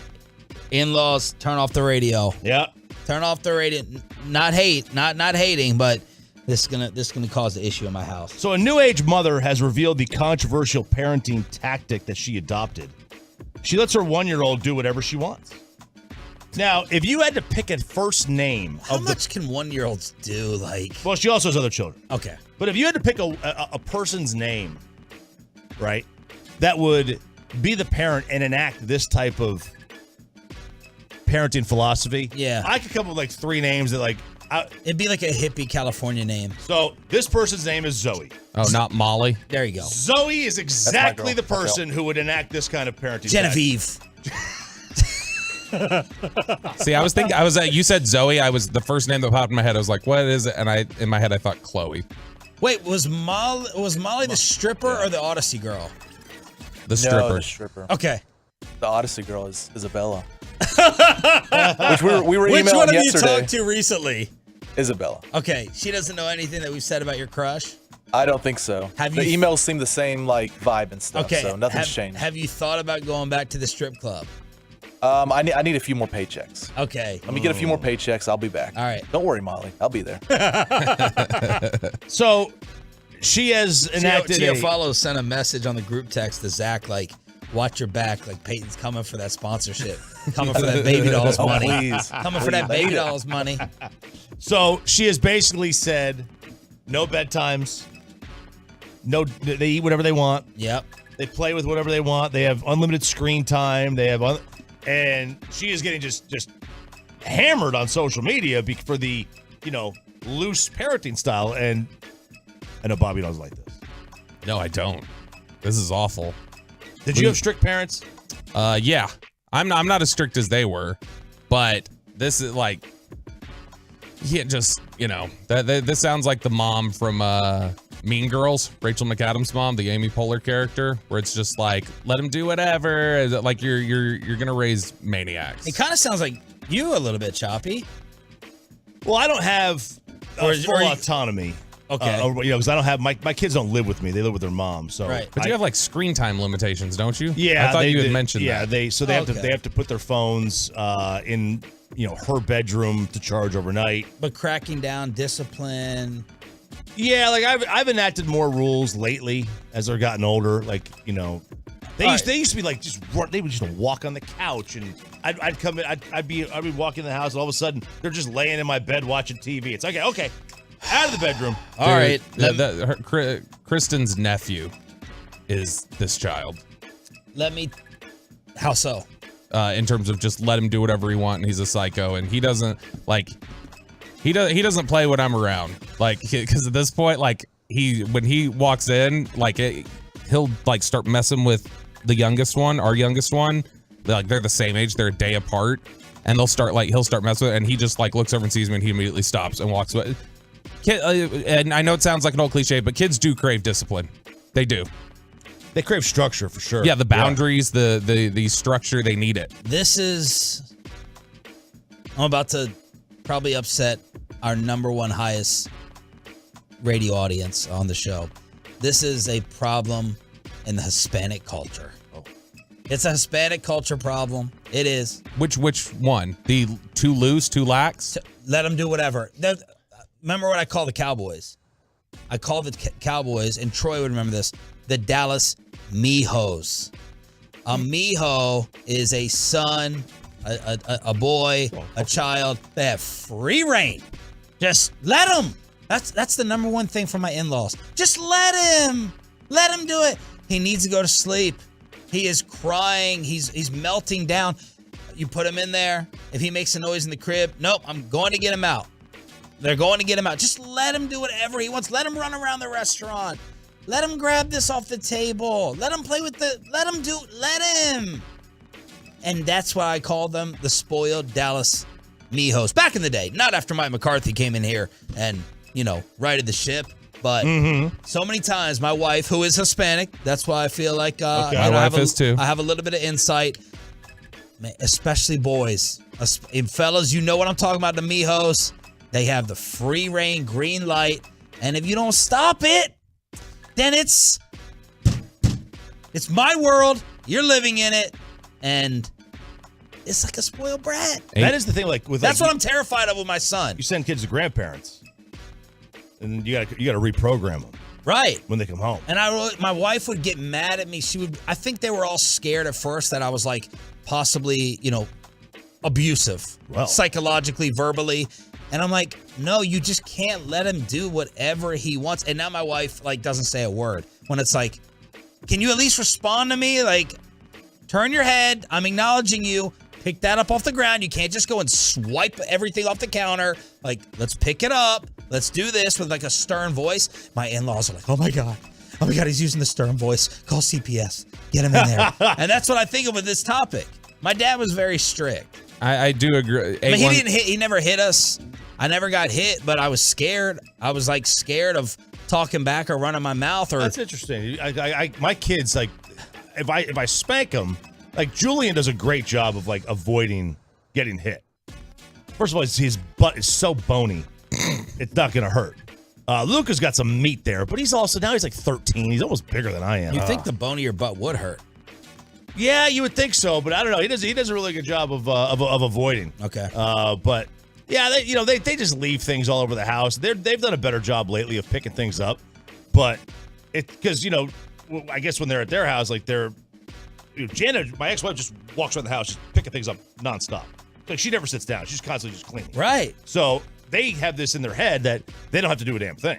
Right. It's going to get done for them. I was an expert when I was younger, when I'd get spanked or whatever. I was an expert at like just kind of leaning forward as the hand was meeting it to like lessen the blow. Oh, yeah. Yeah, just kind of a little forward. And also I was an expert at selling. My mom, for some reason, her preferred spanking tool was... Wooden spoon? No, it was like a plastic hanger.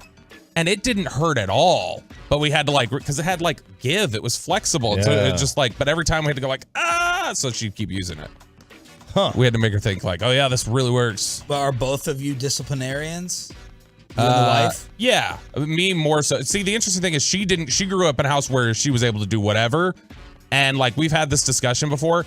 I can sense deception from the kids, I think, better than she can, because I remember having to use the tactics of deception to not get caught, whereas she never had to use them. So I don't think she spots them as easy all the time. But she's gotten a lot better about it in the last 3 years. She's gotten practice with the oldest. So. All right. So there it is. 877-881-1053. Truckwreck.com text line. I'd like to hear from a few Tolos of the parenting techniques. Now, hopefully my cell phone is not blowing up from my side of the family. Y'all know what I'm talking about. The Mihos know what I'm talking about. Mijas and the Mihos just spoiled to death. When I first was dating Amanda and I went over to the in-laws' house, one of the nephews was sitting there, one of the grandchildren for them, probably 10, 11 years old, has his headset on, playing the video game, staring at the TV, and grandma comes over and I see the food being spooned into his mouth and the ketchup being poured. I waited for her. Get your ass up and go in that damn kitchen and get the ketchup and feed yourself. You can feed yourself, not playing my video game and getting it spoon fed to me because they're the golden child, they're the chosen one. No. There's a new sheriff in town. 877-881-1053. All right. On the sheriff. Let's get to some odds sent to me from Bet Online. All right. The exact Super Bowl matchup. It's actually tied right now. Philly versus Cincinnati and Philly versus Kansas City are both 5-2. So Philly's the odds-on favorite, and it's a toss-up in the AFC. Yes. Okay. Interesting. Boy, that game. If you want Cincinnati, has that line moved? Have these lines moved at all? Oh, the Cincinnati Kansas City one has a ton. Because it was moved all over the place. You texted us what? Right after it opened at -1 Cincinnati? Cincinnati -1. And then it shifted all the way to Kansas City. And then it came back to -1 Cincy. And then yesterday I saw somebody say that it had gotten up to -2.5 Cincy. Yeah, now it's BetMGM's got it right now at -1.5 Cincy. I have a feeling if you want Cincinnati, I would bet it right now. I think it's going to go up at 2.5 or 3. So if the favorites are the tie for the most common matchup is Philly versus those two, then that's my follow-up to you is who's the favorite to win the title? Philly then? Philly would be the favorite, I would assume. It is Philly. Yeah. At 5-2. Then Cincy. Kansas City. Cincy. Okay. That Mahomes injury, Oh, right? wait, yeah, because they have Cincy as the favorite over Kansas City. Cincy, Dumbass. Kansas City, San Francisco to win it all is 3-1. Bet on San Francisco. Oh, there's your value. Yeah. I mean, there's the only team with value. What's San Francisco, Kansas City? Is that the most unlikely odds matchup? Yes. Oh, it's tied. Both scenarios are tied. It's 11-4 plus 275. It's in the 3-1 almost. The exact outcome of the Super Bowl: Bengals beating Philly, tied with Chiefs beating Philly. So how can the Chiefs be up there like that, and Mahomes is the Super Bowl MVP favorite, but they're not favored over the Bengals? Because you're gonna, Vegas, when it comes to those kind of bets, stick with them with the betting lines and such. But when it comes to MVPs, I mean, they don't have a formula, right, that they're necessarily using. But I get it in terms of who springs to mind as would be a natural MVP candidate if Kansas City made the Super Bowl? Mahomes. Right. That's it. With Cincinnati, it's like, who springs to mind? Well, Mixon could win it. Burrow could win it. Chase could win it. Yeah. And they also go with the who's going to get the most bets placed on them. And typically, the biggest name in the sport's Mahomes. So he's going to get the lion's share of the bets. Next Cowboys coach, Week 1, 2023, if it's not Mike McCarthy. This is Vegas. Sean Payton. Oh, yeah, Sean Payton. It is Sean Payton, 7-5. I think that's wrong, but who should it be? Quinn. Dan Quinn is second at 7-4. Then Kellen Moore. Then Jim Harbaugh. And then Shane Steichen? Who's that? He's the offensive OC, coordinator right? for the Eagles. Yeah. Who's that, Peyton? Eagles OC. Eagles OC. Steichen, I believe. Steichen, okay. Will Brett Maher be on the Cowboys Week 1, 2023? You can bet this right now. I would guess they have it at no, but I would bet yes. That's value. I bet yes. Yes is the favorite. 1-3. 1-3. No is plus 200. Will the Cowboys make the playoffs next year, RJ Choppy? Yes. Yes is even money. No is plus 150. Saquon Barkley's next team, if not the Giants. What was the reports yesterday that he was one, or they were getting closer to a $14 million a year deal? He said $12 million ain't enough. That he wants McCaffrey money, which is $16 million a game for Saquon Barkley if he's healthy, basically. Yeah. My gosh, that would be moronic. Next team, if it's not the Giants, is Baltimore. Oh, they need a quarterback. Yeah. Then Buffalo. Then Denver, then the Jets, Patriots, Cowboys, down the list. Yesterday, the Hall of Fame inductee, Scott Rowland only, was the favorite. That ended up winning. Todd Helton was also thrown up in there, but Scott Rowland is voted to Cooperstown. Next, Broncos full-time head coach, Sean Payton, and then Dan Quinn. Next, Cardinals head coach, Brian Flores, the favorite. Okay. With Sean Payton and Vance Joseph tied for second, and then DeMeco Ryans. Next, Colts full-time head coach. Colts first full-time head coach. Who all have they interviewed? Quinn. And Payton, right? Is Jim Harbaugh still available? No. It's Jeff Saturday. I was wondering, but I was just like, Jeff Saturday, could Irsay actually do it? Saturday's the favorite. Then Eric Bieniemy, DeMeco Ryans, and Dan Quinn. Next, Panthers full-time head coach. Peyton, who's the offensive coordinator in Filthy? Shane Steichen. He is the favorite. Okay. Kellen Moore isn't even top 7 on this list. It's Steichen, then Steve Wilkes, Sean Payton, Mike Kafka, DeMeco Ryans, Frank Reich, Jim Caldwell, Dan Quinn, and then Kellen Moore. Kellen interviewed with them yesterday. Next, Texans head coach, Jonathan Gannon. Oh, I was going to do a Josh McCown joke. I know you were. Is he even in the running? Josh No, I McCown don't think is so. not even on the list. Jonathan Gannon, then DeMeco Ryans. Man, this Eagles OC is getting a ton of love. And then Mike Kafka. Well, yeah, because he was. It happens every time, though. You get a quarterback that comes out of nowhere, or you have a really, really good year, whatever it is. That guy's going to get a ton of. Well, he gets a lot of credit for that, and I think Herbert's initial season because he was with the Chargers. Which one do you want, Eli Apple or Stephen A. Jalen Rose? Eli Apple. Eli Apple, the Pat Beverly of the National Football League, going back and forth still with the Buffalo Bills. So I don't know what Eli said about DeMar Hamlin. He didn't, I don't think. It was he said Cancun on 3, and then he did the heart thing. Oh, well, Shaq Lawson off Buffalo wrote back, "You played a good game, Eli, but disrespect my boy DeMar. That stuff gets you beat up for real, for real. Keep it on the field." Then Eli Apple kind of wrote back with a response, "There's no way I would disrespect." Well, that is disrespecting if you do that little heart thing. You know, what you're doing. That's over the line. Because it followed up one of the all-time great Twitter responses ever. Cancun on 3 is as amazingly trolly as it gets. Has it taken over Gone Fishing from TNT? Yeah, that is like that. I mean, that was that was savage. But that was also what some people thought was like the subtle jab. Was he did 3, which is Hamlin's number, and then did the heart thing right next to it. So some people thought he was just trying to I'll give plausible deniability, but I'm really screwing with them. Yeah, like if he had just done Cancun on 3, I don't think anybody picks up. Which he sucks. Yeah, but like, because like Eli Apple, he's always been a tool. His Annie Apple is awful too. Yeah, his mom. And then Eli responded to Shaq Lawson, "A shame you couldn't keep that same energy on the field. Maybe the outcome would have been different. Enjoy Mexico with the homies."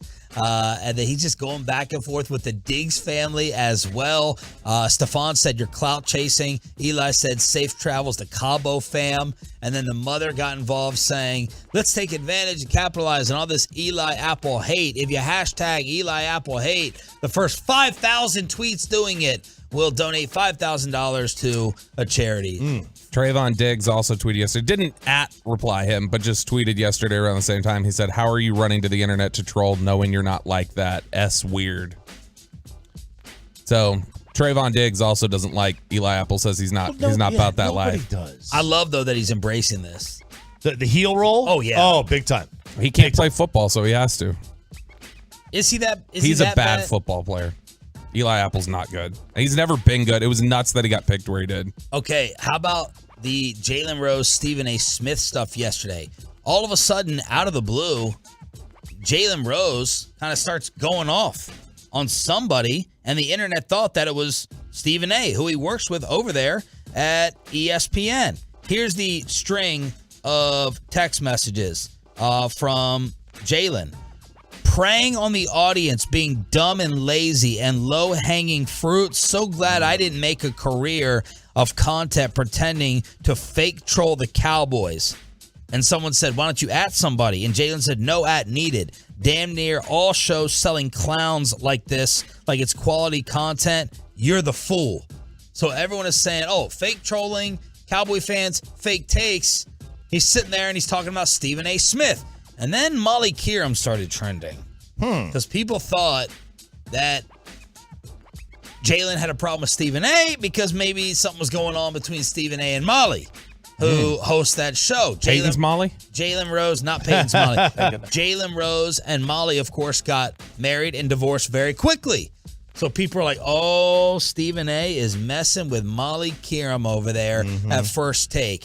Jalen then addressed it yesterday afternoon and said, "No, Stephen A. is my brother. This is not accurate. If anything, this was for Mr. 1.4 points a game playing JV as a junior."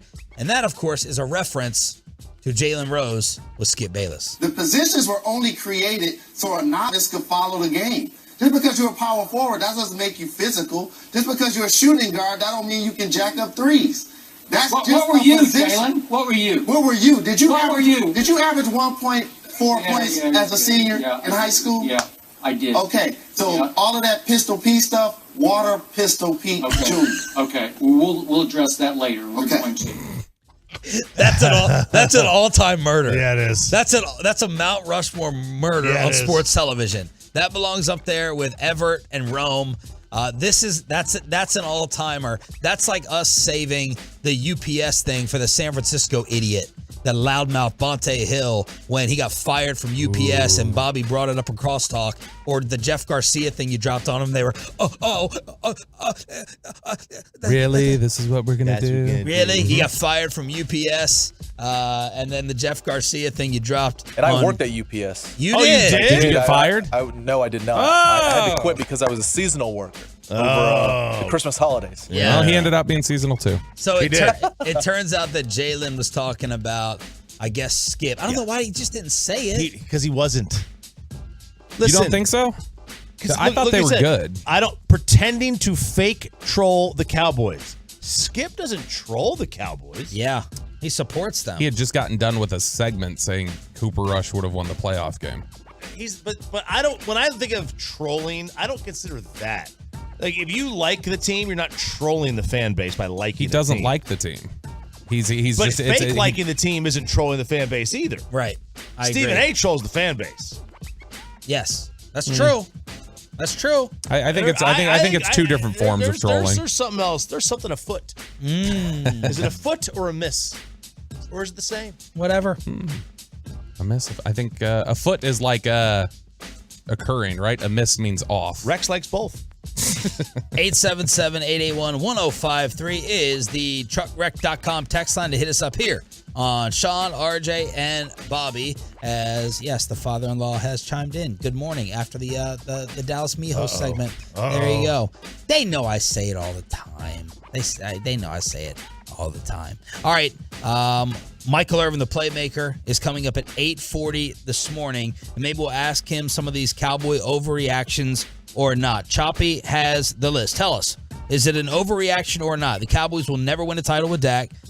The coaching staff does not give them an advantage. Jerry has and always will be the main problem, and that first-round pick needs to be a receiver or a QB. RJ's Cowboys, overreactions or not, next on The Fan. But this is not an overreaction. Get yourself to the Eagles.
Fan Studios, secured by DFWSecurity.com. This is Sean and RJ on 105.3 The Fan. 8 o'clock hour kicking off. Fist pump time, I guess, for some. I don't know what Choppy's doing. You can tell us on the YouTube stream, Twitch, or the fan cam. Sean Sharif, RJ Choppy, and Bobby Bell with you. The playmaker, Michael Irvin, is coming up at 8:40 this morning. How depressed is he going to be? Ralph, let's get to some Cowboy overreactions or not to get into the offseason. All right, here we go. Let's just start it off with a hot one. No more power rankings. They're gone. They're dead. The Cowboys will never win a title with Dak Prescott. True or overreaction or not? Never or can't. Because I mean, it's difficult to win a title. You know what? Let's just say, because it is difficult, so never is probably the easy answer. So let's say can't. Overreaction. They absolutely can. That's simple. Sean, what are you going to say? They can't? Did you change it? Yeah, let's just say can't. Bobby's right, because never win one. Let me ask a follow-up to you, Roberto. Uh-huh. What level of defense do they need on the other side, or what else do they need? Like, what level of support do they need for them to win one with him? Like, do they need, you know what I mean? Like, I'm trying to come up with another team in the past. Like, what quarterback do you kind of put him close to that has won a title or gotten there? I'm trying to get a feel for what type of support you think he needs. I mean, I think he can. I don't. Like, do they have to have a Seahawks Legion of Boom defense? Do they have to have a San Francisco defense? No, but they have to have some sort of legitimate second receiver, somebody who can get open sometimes. Second receiver. Honestly, that's what they go get a second receiver, and I feel like if you run this back with just a legitimate number 2 receiver, I feel good about him. Okay. What's your answer? So I'm gonna say can't. Here's the problem. They truly did F up their window. The Romo contract killed Dak's free years, right? The dead money. And the history has shown, like, if you don't have a super elite quarterback, you really don't have a chance to make the Super Bowl after you pay him. Like, you just don't. And that's why that 7-year stat, right? If you haven't made the Super Bowl in your first 7 years, quarterback in that team, the history shows you ain't going to make it. And a lot of that is because those first 5 years, you're basically free. And now Dak's cap hits down near $50 million. And if he's not elite, you really hamper the rest of your team. Giants won the second one after paying Eli, and he wasn't elite. I'll say it's not impossible. He wasn't elite. I don't think it's an overreaction, though. So I'm going to be very technical with it. I don't think it's an overreaction if someone said that. I think it is possible. There is a slight percentage chance they could win it with Dak as the quarterback. That's my answer. But I don't think it's a crazy overreaction if you say they'll never win one. That's my answer. Okay. Next one. The coaching staff does not give them an advantage. Bobby? It's an overreaction on one side of the ball. Because Dan Quinn gives them one, he believes Kellen Moore does not. I think Kellen's good. I don't think it's like make it offensive. The OC does not give them an advantage. No, he doesn't. Most of the time, no. So you think Kellen Moore's a bad offensive coordinator? No, or average. I think he's above average, but that's not good enough to just on a random draw. I trust that Quinn, random draw, bring me any offensive coordinator. I trust that he's going to match up well. I don't necessarily trust that with, I don't trust Kellen Moore to out game plan DeMeco Ryans. Okay. Yeah. I'm gonna go along with that because I know that he and Broadus studied the tape and all the film, and Kurt Warner and his breakdowns as well. So I'll go ahead and agree with Bobby on that. Yeah, my issue is like, they were 12th in defense this year. Yeah, roughly. With cycling in a million different corners. Yeah, who are the Cowboys' best 3 defensive players? Micah, Diggs, and best defensive players. This was not as consistent a season from DeMarcus Lawrence as they've seen in the past, but for most of the year he was good. Okay. I don't know. Probably you can make an argument. The next one is probably I'm not Bland in the second half of the season. Van Der Esch, Donovan Wilson, Leighton Van Der Esch. It's one of those probably. So think about that. The point of that is saying if that's your 3rd best defensive player, can we really hold your feet to the fire and get mad at you if you're not a top 5 defense?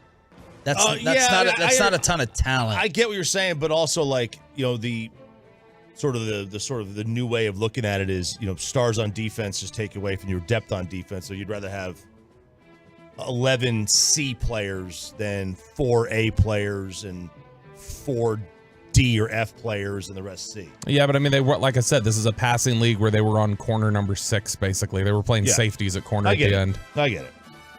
Next one.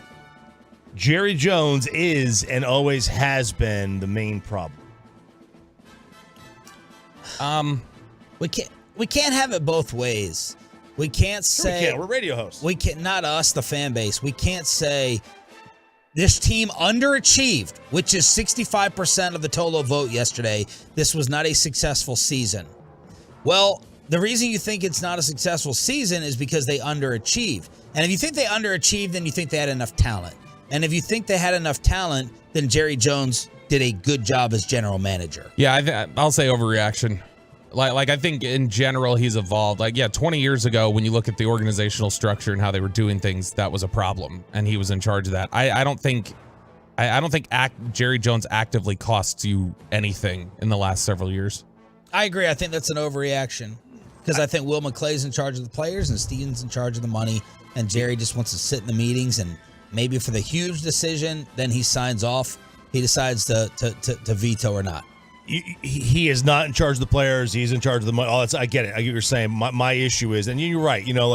They've put together generally a good team. They've generally put together a really good team. And we've pointed this out. They've only had, since Bill Parcells got here, they've only had 4 losing seasons, and all of them came when their quarterback got hurt. Their primary or Quincy got cut. Yeah, that's it. It's the only time they've had losing seasons, and that's to their credit. The big thing that we could blame him for, and we have to because he's the only one in charge of this, is they, for some reason, think it's illegal to take a step back. They refuse. They think you constantly have to get better every year, and that's just not true. People thought they took a step back this offseason. We all thought that. But they never took a step back to the point where it was really going to matter and help them. Taking a step back by losing Amari Cooper is not taking a step back. That's just making your team worse. Taking a step back is saying, quarterback, you're out of here. Top wideout, you're out of here. Everybody with money, you're out of here. I'm tanking. I'm drafting. But why would they take that approach if you have Romo and then you go to Dak? They should have taken that approch instead of trying to bring Vinny Testaverde in here or Drew Bledsoe in here. But again, that's 20 years ago. Oh, I know. And then after as Romo was getting older, they ran into Dak. I get it, they ran into Dak. And they were trying to take a quarterback in the first round that year that they took Dak. They tried to trade back and get Paxton Lynch. Yeah. So they were doing it, but they were taking the worst available first round quarterback that year. They instead of ever tanking, when they were 8-8, they never tanked. They've never taken the approach of we're just going to dump the quarterback and we're going to move on. We're going to trade him for picks and we're going to find our guy. They've never taken that approach. People responding to Bobby, you won a number 2. Last year you had Amari and CD. Yeah. There was your number 2. Yeah, it would have been great. To have Amari again this year. I agree. Yeah, but the point is they lost last year in the first round. That wasn't enough for Dak. No, I know. We're talking about with this current structure. What do they need? Last year, that offensive line was awful last year. The offensive line was awful. They had no running game. Dak got hurt. There was a ton of other issues that weren't facing them this year. All right, next one. Their first round pick needs to be a wide receiver or a quarterback. Or a quarterback? or a quarterback? Overreaction. Overreaction. All right, let me just take out quarterback then. Needs to be a wide receiver. No, it can be a corner. Probably needs to be a receiver. Oh, but receiver or corner, probably. Like I mean, if you've got guys clustered there, like say, hey, I've got somebody at each position and they're all ranked generally the same, go pick the receiver. That's what I would do. But the receiver or the corner is where I would try to prioritize. What level of... So it would have to be... And no other position. Why do we have to pick a receiver? Because you don't have a second one. You have a true number one, and you have one that you just paid. You just extended, who we're trying to give a year off of recovery for. Because you don't need... I mean, who's trying to give a year off? Michael Gallup. No, but who's trying to give him that? Because he's healthy. He should have played better. But we've seen enough examples, right, of guys. And I guess there's been examples on the other side. But it sometimes takes guys a year to get through. So not generally with the ACL. Even shifty guys like Amendola and I think Welker. I know Edelman. Like guys have immediately bounced back and played well. Even guys who shifty who need that lateral movement. So you were not a supporter of the Gallup extension? I was a supporter of it. Now I think it's failed. Like I was wrong, but I was a supporter of it, and now I don't think it's worked out. And we're done with Jalen Tolbert.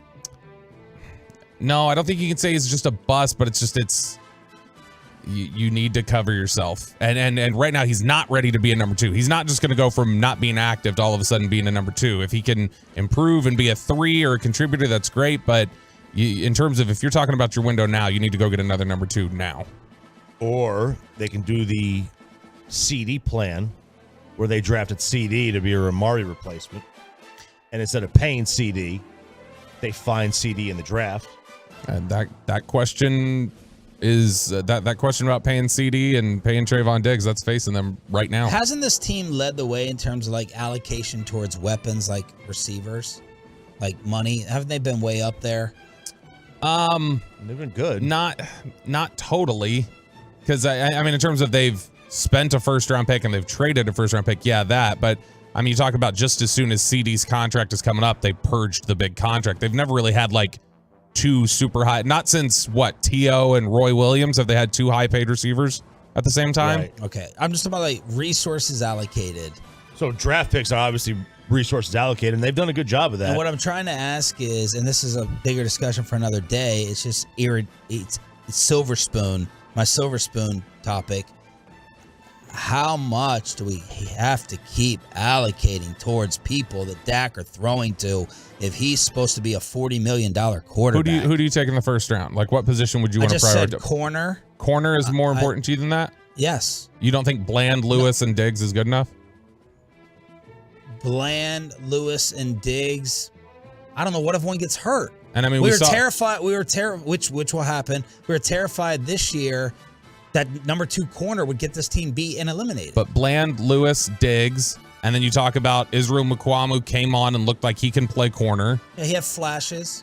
You probably go out and you sign some sort of veteran rotational depth guy. Like I have way more allocated at receiver than I do corner. I have my secret sauce over there in my quarterback to elevate. You keep talking about Cedric Wilson. Like, when is enough enough? Why do I have to keep dumping the resources into this versus the rest of the football team if I have this really, really good quarterback? Because you're supposed to elevate everybody's play. You're also purging resources. You're letting Cedric Wilson walk. You're trading Amari Cooper for nothing. Like, while you're adding to it, it's also because you're dumping the stuff that came before it. I mean, look, typically, the way they like to do it is you dump all the resources in the offense and just get kind of league average depth guys on defense. Which is a better group to you right now today? Lewis, Diggs, Bland, Gallup, Lamb, Brown. I don't even know who Brown is. Noah Brown. Exactly. That's kind of my point. Noah Brown. Schultz, are you going to include in it? No, we're talking about receivers, and he's a free agent who's probably leaving. So the corners are the better group with those players. So, I mean, if it's frustrating that you have to keep dumping resources, okay, that's fine. But the fact of the matter is, where can we get better? Let's use the resources there, and they can get better at receiver. Okay. Plus, the other theory is, receiver will impact the game more. You can control how much you score. You can't really control how much you give up because you're at the mercy of the other quarterback. Okay. Cowboys overreactions or not? Michael Irvin, the playmaker, is coming up at 8:40. Truckwreck.com text line is 877-881-1053. 877-881-1053 in order to hit us up right here on the show. Okay, the number chase. How far are you willing to go to get her phone number? And Kwame Brown with maybe an all-time great question on why you would actually want to be the bust versus the star. We'll do it. Plus, the Mavericks are getting called out for their trash talk after losing last night. Next. But first, let me get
By the personal injury lawyers Frankel and Frankel. There's a reason you need a special license to drive a big truck. So companies that hire drivers and put them in a big truck should be held accountable for what happens when one hurts you. Frankly, you need Frankel and Frankel. Visit truckwreck.com or call them 214-333-3333. Avdia, back to Kuzma. 7 seconds. Here comes that double team. Kuzma dribbles away from it, and he was pushed out of bounds for the lead. Kuzma got it. 1 of 2. Mavs lose last night. That was the call from Bally. And Kyle Kuzma hits the free throw. The former Maverick gets the steal. DeLon Wright on Luka. And the Mavs lose to the Wizards without Kristaps Porzingis. After the game, Spencer Dinwiddie was very blunt, basically saying they're over there trying to get paid. They're not trying to play winning basketball. All right, we're a team with real aspirations. We have an MVP. We have to be better. Well, Kyle Kuzma responded to that on Twitter, saying, ha, ha, ha, peace out, clown, to your comment of the funny thing is they don't play winning basketball in D.C. So that's Kuz laughing at the Mavericks and the way that game went last night. Now, and by the way, LeBron has now scored 40 points against every single team in the NBA after he dropped over 40 last night on the Clippers. And it appears that dealing with the James family for Bronny's recruitment is a pain. Oh, shocker. But that's what the coaches are saying. One NCAA coach saying trying to recruit Bronny is a nightmare. that LeBron is a problem to deal with. You have to contact a publicist to get in touch with the mom, so LeBron's wife, on either a Tuesday or a Thursday. No. That's serious. College coach is saying, I spoke to coaches from multiple conferences. Their thoughts, quote, I don't know how realistic the recruitment would be. One source said, I tried to get involved, but you had to jump through 1,000 hoops just to get to the mom. You're not allowed to talk to the kid at all. You got to schedule time on Tuesday or Thursday with the publicist. Ugh. LeBron told the Oregonian, Bronny can go anywhere he wants. All I have to do is pick up the phone. No. That's what he said to the Oregonian. Because the reason they had called him up, because he was up in Portland and this newspaper asked him this question, is because, Oregon and Ohio State, I think USC is the other one. Those are the big three in the running for Bronny. Has he risen up these rankings? I didn't think he was ability-wise a top tier prospect. He's a top 100 player. He was 247. I think had him at 33 last year, which other former number 33 overalls. Scottie Pippen. Rico Gathers. Oh. Dwight Powell. Oh, yeah? I mean, look, and they made the league early, one made the league and the other one made another league. But, so Bronny I think Bronny's the second highest uncommitted recruit at the moment. So, second highest uncommitted recruit. Okay. If you still have room, he's a guy that you're making calls to. Are they still one and done in college? You can be. Okay. So, first off, this sounds all very douchey from the James camp. But remember what LeBron said? He just wants to play with him? Yeah. And he'll probably set up 1-year contracts. So, where would that stand for you right now if you were the Mavericks? Would you take the approach of, I don't care, I'm drafting Bronny, so I get LeBron on the 1-year deal, try to save Luka staying here? And LeBron right now is still dropping right over 40 What would he be in 2 years after the one and done? So just something to think about. Yeah, I mean, look, I would, if I was a team that needed sell tickets, I'm drafting Bronny, and I'm getting LeBron. And I don't care. I don't quite really care how good Bronny is. You know, I'm not doing it for him. That doesn't sound like good team building, RJ. Well, you're trying to make some cash. You know, you're trying to make some cash, and hopefully LeBron can bring in other players to play with. That's the hope. 247 has Bronny as the only player in their top 100 rankings that's not committed. The only one. The next guy on the list is number 102. Yeah. So he's dragging this out. He is. It's not a surprise. Like, this apparently is kind of like a problem. Like, he's a diva. It's hard to deal with him because it not necessarily even. I don't even know. I have no idea if it's because of the kid. It could just be the parents. Right.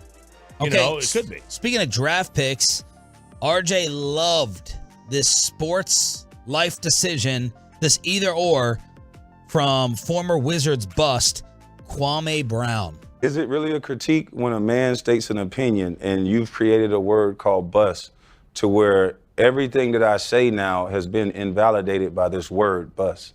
I'm a number 1 draft pick. You're looking at history in a room. Stephen A. Smith, a guy who can't do what I do, came up with a word that a guy working at Walmart can use against me and think it has some power. But you want me to believe that this is just talking about a game? How much power does that word have? It has power as far as dealerships, deals and sponsorships. Who wants to work with a bust? They tried to invalidate a whole man. That was on the pivot. Yeah, and then he would go on to say that I'd rather be a bust than LeBron James. Because he said, I could go anywhere I want to. Now, he made over $60 million in his career. He goes, I can go anywhere I want to. Nobody asks for a picture of me. No one bothers me. They don't even know who I am. You can live your life. I can live my life, but I'm living a life of somebody who has $60 million pre-tax in the bank. Assuming he saved whatever portion of it. Or, so let's just say you take half of that, you got $30 million in the bank, and you can live completely as anonymous as a 7-footer could possibly live. Right. All right. Or you could be LeBron James, be worth $1 billion, but you're and known as maybe the best ever. And known as maybe the best ever, but you're basically a prisoner in your own house. Right. Where can LeBron go?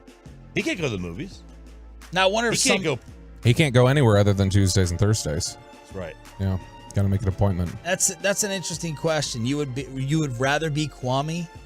I mean, look, I'd rather be like MJ, where you're like, MJ is the well, goat he can't of go goats. anywhere. Well, he'd go to his golf course that he built for himself. But he can't go to the grocery store. He Right. can't go to the mall. No, I know. I mean, man, I've seen Michael Irvin walk through an airport. Well, all right. He puts a jacket on. He pops the collar. He puts a winter hat on and sunglasses like everywhere he walks. I passed him at the airport. I was like, Mike, and he walks right by me. Really? And this is like I was working with him at the time. Right? He walked right by me, and I followed up on him. I was like, Mike, and he was, oh, what's up, Chop? Like he is like completely tunnel vision. It's like, man, because I would have thought Michael is welcoming it all, like hat off, hoodie off. Here I am. He has said like I want to ask him about this coming up 10 minutes. Yeah. By the way, Odyssey NFL Insider Michael Irvin calls brought to you by Driveway.com. Looking for a car? Go to Driveway.com where you can get pre-qualified, buy a car, and get it delivered. Like part of the reason he sits in first class is not just because he can afford it and it's more comfortable, but it's an autograph session if he's not. I've seen it. I mean, I've seen it. It's an autograph session. Okay. Isn't this wouldn't part of the argument then be like this is why Kwame Brown failed though? Like it's not having like just being content with I've got the money and I don't have to deal with any of this, because LeBron would never be content with not succeeding. Well, I don't think Kwame wanted to be a bust. I'm not arguing that this is the case. I'm just saying, like, is this a part of the thing, is that the part of the discussion is that, hey, he clearly, just by the way he talks about it, doesn't sound like he was too thrilled with the idea of this being his life forever. I think it's more of what he's done, because he said that Craig Hodges, when he was I can't remember what team he was playing for, it was like, you're carrying the weight of the world on your shoulder. Like, he goes, who cares if you're a bust? You got money, you got paid. He goes, just go out and make your damn free throw. Who cares? Who cares about what's going on? At first the question seems preposterous, but I think the thing that none of us can identify with, you saw it with Irvin, is just not being able to go out. Like, we saw some of it in The Last Dance. Like, Michael just wanted to be in his hotel room with his cigar. He wanted to escape. Every time you walk out of that building, the eyes of the world are on you. Some people probably love it, and a lot of people justifiably would hate it. It'd be a miserable existence. We were at dinner with Mike. Well, it took him 30 minutes to go to the bathroom. But he looked like he loved it. He may love it. He may love it. But there's got to be times he doesn't. Sure. I mean, like, every table stopped him. Yes, every table. So, Sean, be honest. How many times did you heckle Kwame Brown from your season ticket seats? You did. I wasn't that close enough. He's a college kid. I had good seats. Thank you, Dad. But they weren't close enough to heckle. I was too busy in awe of Michael. I always remember his first press conference. The clip got played all over ESPN, where they asked Kwame. They were like, he was sitting up there with Michael, and they were like, "Did you ever envision? Was it your dream growing up to play with Michael Jordan?" He goes, "No, it was actually my dream to beat him." And Michael goes, "Yeah, that's a dream." Right. Who have you're traveling around with the team.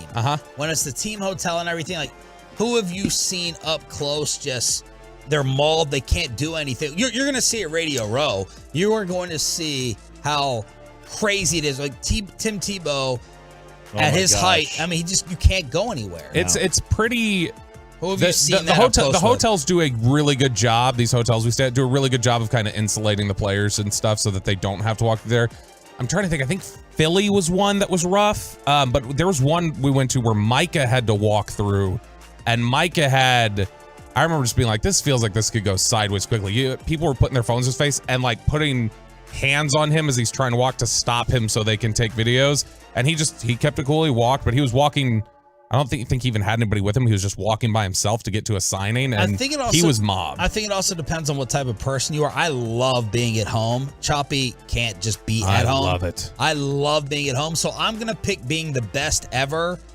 I can't go out publicly, and for my few dinners where I go out, yeah, they'll have to rope it off, but otherwise I'm in my house on my couch. Choppy has to go out all the time, so I think he may choose the Kwame option. The Kwame option, not getting harassed, so you can go out and live. How much did you love at the stockyards? Everybody stopping and going, "Are you RJ Choppy?" And dude, you have no idea. That stock show on Saturday. Oh my God! I could not believe it. What? Sarah, we could. There was. Oh God! How much action did you get later on? I mean, that had nothing to do with it. Yeah, right. But don't worry about that she one. She was loving your curating. I think she hates it. I really do. But no, I could not believe it. Like there were more people at the stock show that said hi to me than at a Stars game. Fort Worth. Let's ask the playmaker himself. Will he entertain any Dak trades? And what's the missing piece for the Cowboys? Michael Irvin next on The Fan. But let's get you over to A number one air, the Get Into Hot Water special happening right now at A number one air. With the purchase of a new heating and AC system, you get a free water heater.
On the line now is Odyssey NFL insider Michael Irvin. Insider calls brought to you by Driveway.com. Looking for a car? Go to Driveway.com where you can get pre-qualified, buy a car, and get it delivered. Good morning, Playmaker.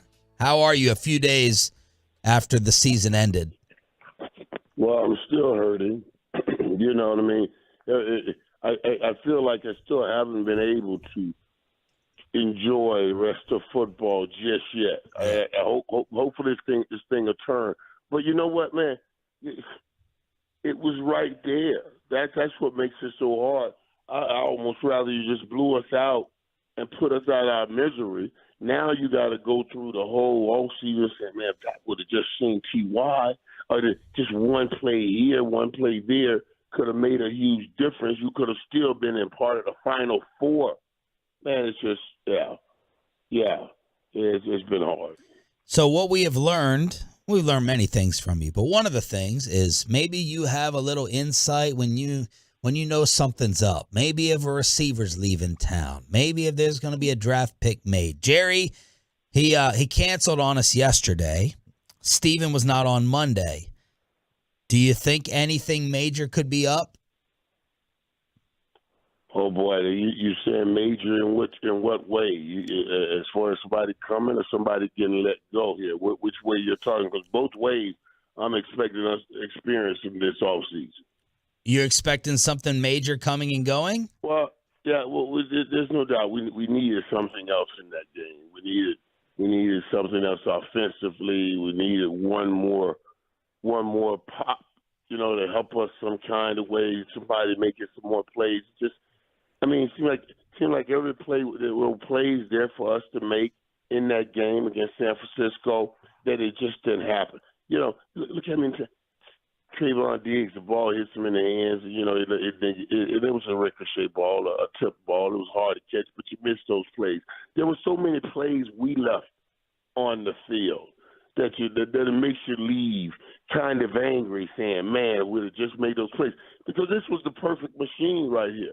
San Fran was a perfect machine. If you would have beaten San Fran, man, that could have been, oh, my God, it could have been incredible. Should the Cowboys explore an upgrade or change at quarterback? We say that as if it's like going to the store and putting down some money and paying for candy. Right. It doesn't work that way. Yeah. You don't put Dak out of it. You don't get rid of Dak talking about let's just go and look for another. There have been teams out there looking for quarterbacks for 25 years, 30 years. No, you don't get rid of quarterback saying let's find another. Now, if you stumble on another one, then you come back and look at getting rid of this one. But you don't move that kind of way in the NFL and talk about having success.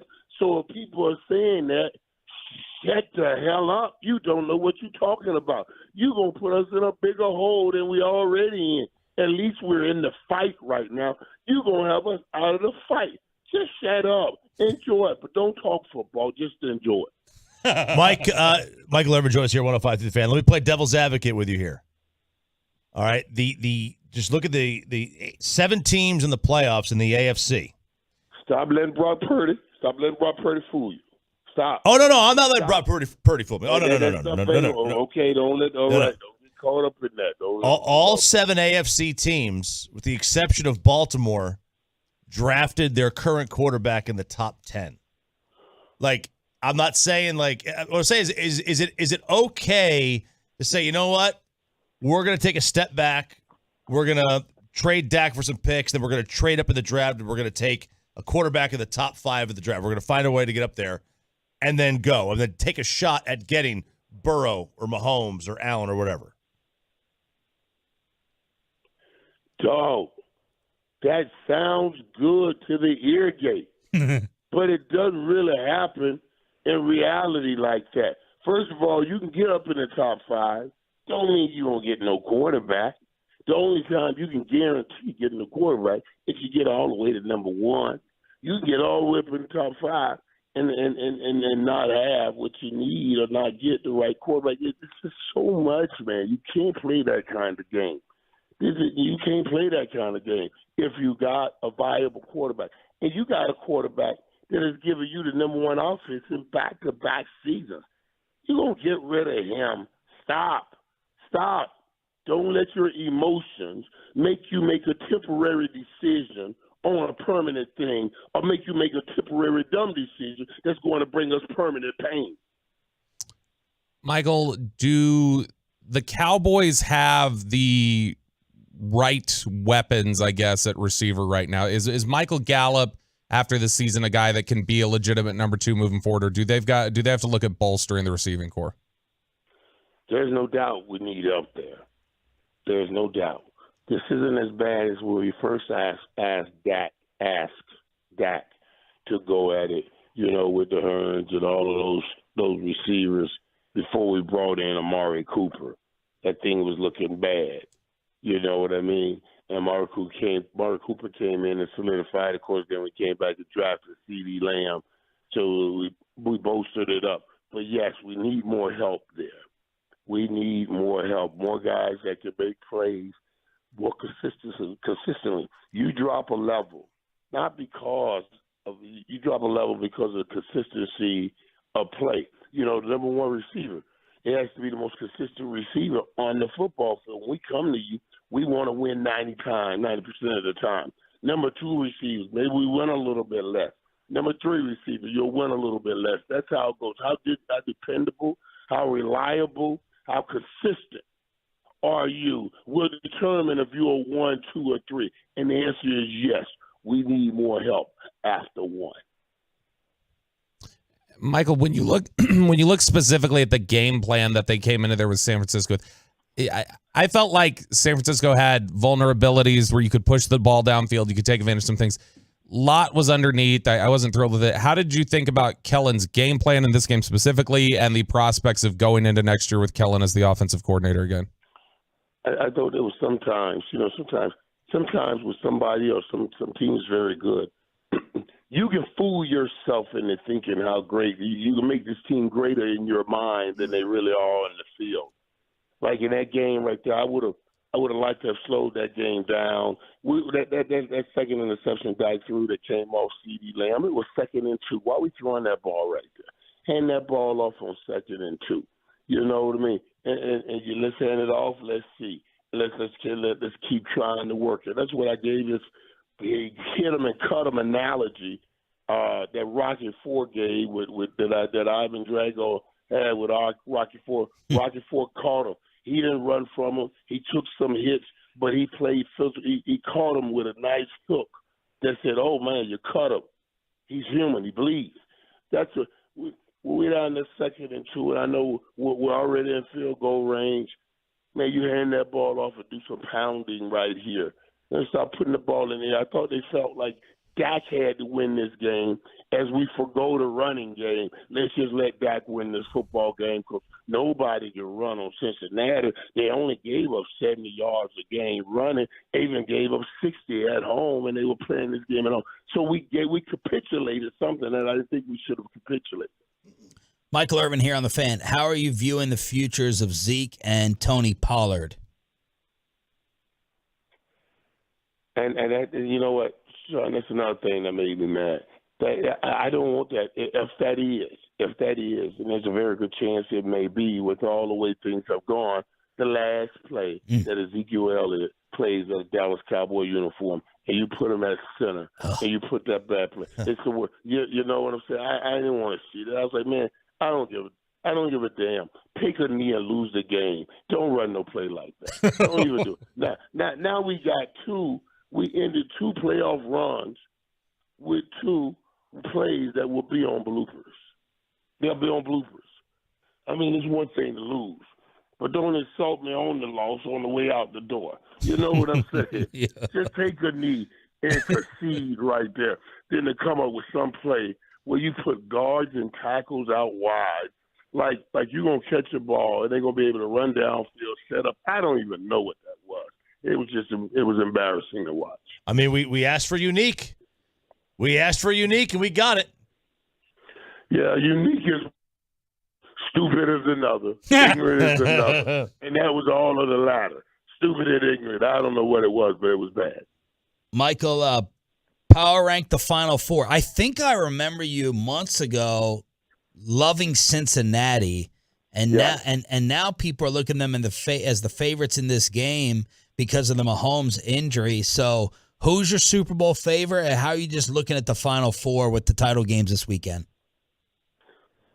Well, I tell you, man, and I have had Cincinnati as my team here lately. They look so good, man. They got both sides of, they can beat you with either receiver.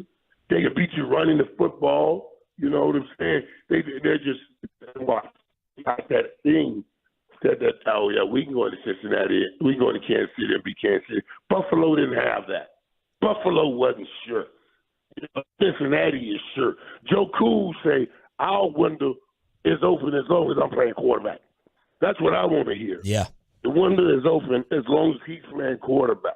That's serious stuff right there. So yeah, I got Cincinnati on one side, and we just got to be real now. Philly looked so good the other day. Philly looked so good. San Fran looked beatable, while Philly looked unbeatable. So I'm gonna look at Cincinnati and Philly right now. Who wins more Super Bowls, Burrow or Mahomes? Oh, that's a good one. Thank you. That's a good one because you got to say Mahomes been in 5 straight AFC Championship games. First of all, is that not incredible? He go 5 straight. Him and Andy Reid. Andy Reid went to 4 straight with Donovan McNabb. We do a lot of loving on Bill Belichick. We don't give Andy Reid enough loving and the credit that he deserves for what he's done. You know what I mean? He went and proved on Donovan McNabb with Patrick Mahomes and got to 5 straight. So, excuse me. So I don't know, man. You got something like that. But I tell you what, Burrow is coming up, and he's coming up fast, and he's coming up with that right attitude, like, hey, we ain't scared of nobody. All right, your final question comes from Kwame Brown, who said, here's the scenarios, according to Kwame. You got $60 million, and you're a bust. You're labeled a bust, and you don't get harassed in public. You can go wherever you want. Or you can be Michael Irvin, all the stuff that comes with it, and you got to cover up and wear the hoodie and shades in the airport, and you probably can't go to the grocery store or the movies. Which one are you taking? 60 million, you're labeled a bust. You can go out wherever you want in the world. You can live your life. Or you got to be Michael Irvin, Michael Jordan, LeBron James. You're the greatest, but you go out and you're bombarded. You're bombarded. So there's not even a question. I know you're going to pick your life. I know you're picking your life. That's not even a question. Right. That's not even a question, man. I don't. Listen, man. I need purpose. I need purpose.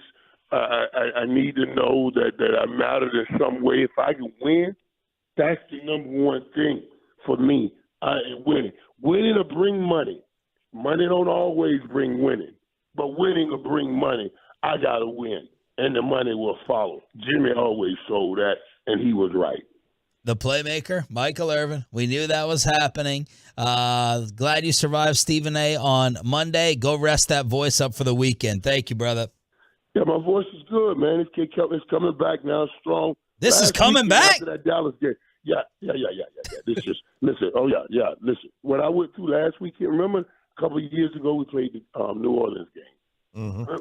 It took months for my voice to come back. That's when I said, I got to go to the doctor. That's when I thought it was cancer or something going on. Now, see, I'm measuring it on that. Now, I'm like, hey, man, this thing back already. It took months for that thing to come back in. And it was after that New Orleans Saints game. It was the same kind of situation. So when I went to work last weekend, they were like, that next contract we're going to draw up, you cannot attend any more Cowboy games. I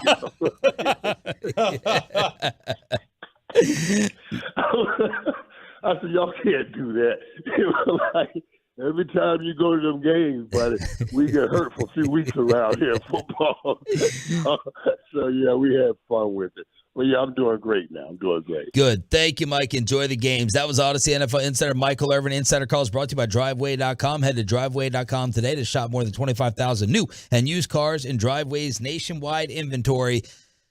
Stephen A. Smith calls us out again next. Let's get you over to Zero Res. Let's get that carpet clean. The clean way, the green way, the Zero Res way. The RJ Choppy Fan Special.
Our fan studios secured by DFWsecurity.com. This is Sean and RJ on 105.3 The Fan. Final hour, fist pump time on the Fan Cam. It's the Hump Day edition of Sean, RJ, and Bobby. We just had on the playmaker Michael Irvin on the Diamond Factory hotline. Thanks for being a Tolo. That stands for Turn It On, Leave It On. Michael's Monday co-host, Stephen A. Smith, apparently 24 hours ago.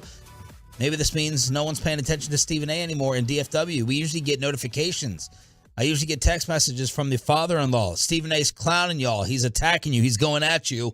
And apparently he did yesterday once word spread that Jerry Jones did not come on as usual. Jerry Jones canceled his radio appearance with 105.3 The Fan this morning. I don't think I've ever reported that breaking news. Yeah. Stephen A., they having you on? They having you on instead.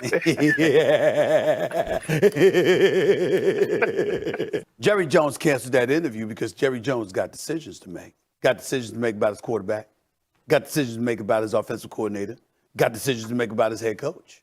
He knows this. Now, there may be no changes. There may be some. But he's thinking about it. That's why he canceled that interview, number one, because plus he's scared of what he's going to say because he knows how he feels. When you see that tweet that was put up there, yeah, that's a Dallas Cowboy tweet.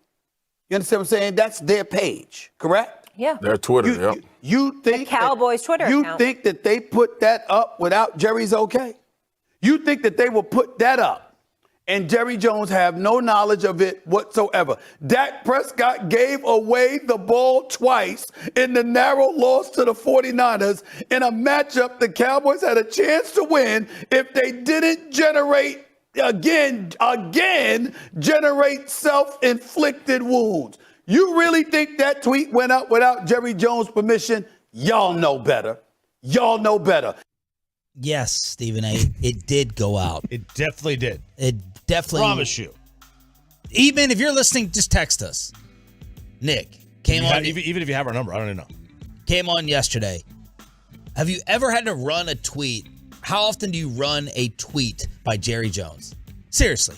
So Jerry Jones upstairs in the box with a furious Steven right after they lose to San Francisco and have their season end. You're telling me Derek Eagleton or Nick Eatman run in with a piece of paper, show it to Jerry, or send him a text saying, "You okay with this? Proofread this. This is okay. You're the editor." Are you crazy? Are you out of your damn mind? And Nick, text me if I'm wrong. Jerry Jones didn't sign off on that to send a message to Dak Prescott that you're not our guy. Jerry Jones didn't send a message to the rest of the media, including Gerald McCoy, who went nuclear on this yesterday, would have all of us wondering and doubting whether Jerry believed in his quarterback. That is so asinine and so laughable and ridiculous. And anyone who thinks that, in my opinion, and I could be dead wrong and I'll apologize if it's opposite, you're a damn fool. You're a moron. Jerry didn't say Jerry Jones okaying tweets. Nick, Derek, you're going to need to send out a tweet. Nate, David. Dak. Yeah, because like the last thing you want to do is like what's it do? At best, it hurts Dak's feelings, right? At worst, if you want to move on from him, it kills your trade value. What is the motivation for him to do this? There's none. Because he didn't do it. He didn't do it. The Dallas Cowboys website just operates as a media entity, whereas instead of a total mouthpiece. Right. Now, most, in fact, I would say almost all team accounts act as cheerleaders. And you know what? If I was a player and the coach said that's what I would want, I don't want friendly fire from inside my own house. Didn't we can ask Corey Majors during Crosstalk. Didn't Corey intern with DallasCowboys.com too, back in the day? So he would know if they had to run stuff by him. Yeah. But he's thinking about it right now. That's the I love the idea that Jerry where are they sending the screenshots of hey, is this tweet okay too? Because his flip phone can't receive image texts like that. And if you listen to the way Jerry talks, they can ask him Friday. I can't wait. Were you aware? And what do you think of this social media story? And have you ever come in here, Corey? And have you ever okayed Have you ever okayed or changed a tweet? Did you order the code red? Did you order the code red? What do you think? I'm sorry. All I heard was my name and me working at the website for a while. You were at DallasCowboys.com for a while, okay? Did you guys have to run all your stories by Jerry? Never. I did one time. Wrote a story about Donovan McNabb, and for the Cowboys website. And Mickey was my advisor. My teacher over at Richland College worked with him at the Times Herald. So she was like, "Hey, you want to do this? Here's your chance. Go prove it." After I wrote it, it was bleeding red, and I was like, "Oh!" And I said this to his face. What does that mean, bleeding red? The ink. The red ink that he edited this thing, he chopped up just so many pieces of it. Mickey did. Yeah. And I was like, dang. I looked at him and said, I'm not used to writing for a fan website. And he looked at me and said, don't ever say that again. He said, this isn't a fan website. This was, very early on in the Derek Eagleton era, too. He was like, we come in here and we put stories together. We write great stories and we produce those stories. We don't answer to anybody else here. And I was like, oh, wow. And they gave me freedom to do that. There was one story in particular I had where I walked out with Mickey, and there was a player that Bill Parcells had drafted in New England. And me and Mickey were watching him, and we were like, Bill Parcells turns around and he looks at me and Mickey and he goes, what are y'all doing out here? And Mickey said, well, what are you doing out here? And he said, I'm watching this guy. He's a defensive tackle. And he said, didn't you draft him? And he said, yeah. Don't write that. So I had a story to write for the Desperados website at the time. Well, and I put that in the story. And Bill Parcells caught me in the hallway and said, I thought I told you not to write that. And I said, it was in the media guide for New England that you drafted him. I just went with the facts. And he stopped and looked at me and he said, well, I guess I can't kill you for doing your job. Wow. And walked off, and I was like, badass. So, the Joneses never came to me and said, we have to read all these stories first. So the percent that you think Jerry was aware of that tweet after the game 2%. 2. I mean, if any. That's high to me. Yeah, that's high. Yeah, if any. He's aware of it now. Yeah, he's aware of it. But he had no idea on Sunday that it came out. He probably had no idea on Monday either. Here's the only found out Tuesday morning. The only thing I know routinely that they say don't do this about over there at DallasCowboys.com is you cannot talk about other players. You can't talk about players under contract because then you're considered tampering. You're considered a wing of the team, and you're tampering with those. That's why they could never mention Earl Thomas by name during all that stuff. They had to just talk around him. Yeah. But they generally don't do that. So you were there for Twitter. Twitter was there? Yeah, but I really wasn't adapting to Twitter yet. All right. Thank you. All right, guys. Corey Thanks, Majors, Corey. the KMC Masterpiece. So that's part 1, Stephen A. Wrong. Jerry's not okaying the tweet. Part 2, wrong about the last time he was on this show. And Jerry Jones' cancellation of his weekly radio appearance on 105.3. That's the station. That's the station that he shows up on. I know because they had me on the last 2 weeks. And I tried to tell them, fellas, I said, this is coming. I want y'all to brace yourself. Y'all go, and y'all ain't going to want to call me back on. You talk about Stephen A. They actually had the audacity to ask me, fellas, all right, so when we get to the conference finals, when we get to the Super Bowl, are you going to come back on? I said, yes, but it won't happen. It's not going to be necessary. So we'll see if they call me now. I told them, and I told y'all. The misrepresentation. 105 the fan. What's that little chuckle from Marcus? I know. Marcus is now too cool to respond. That's what I'm saying. Is that his chuckles? He's like, I know I've been ghosted. 2017, he used to respond all the time. I know. 2015, 2016. Now, big time. Big time. Yeah, Marcus Spears not responding. I thought Stephen A. was going to get into what actually happened, which was the bet that we made, that if they reach that far, we would get a segment on First Take on TV, or we'd have to take him out to dinner at the Super Bowl. That was the bet. But he's acted like we were sitting there begging and pleading with him to come back on our little piddly show over the phone. Which that's the thing, though. I think he didn't want to mention that bet on the air at all because, of course, he doesn't want the producers to know because then they go, wait, what did you promise these people? And then he'll go, no. Yeah, as if they're going to say something to him. Yeah. Well, I mean, he did get producer. He's the executive producer.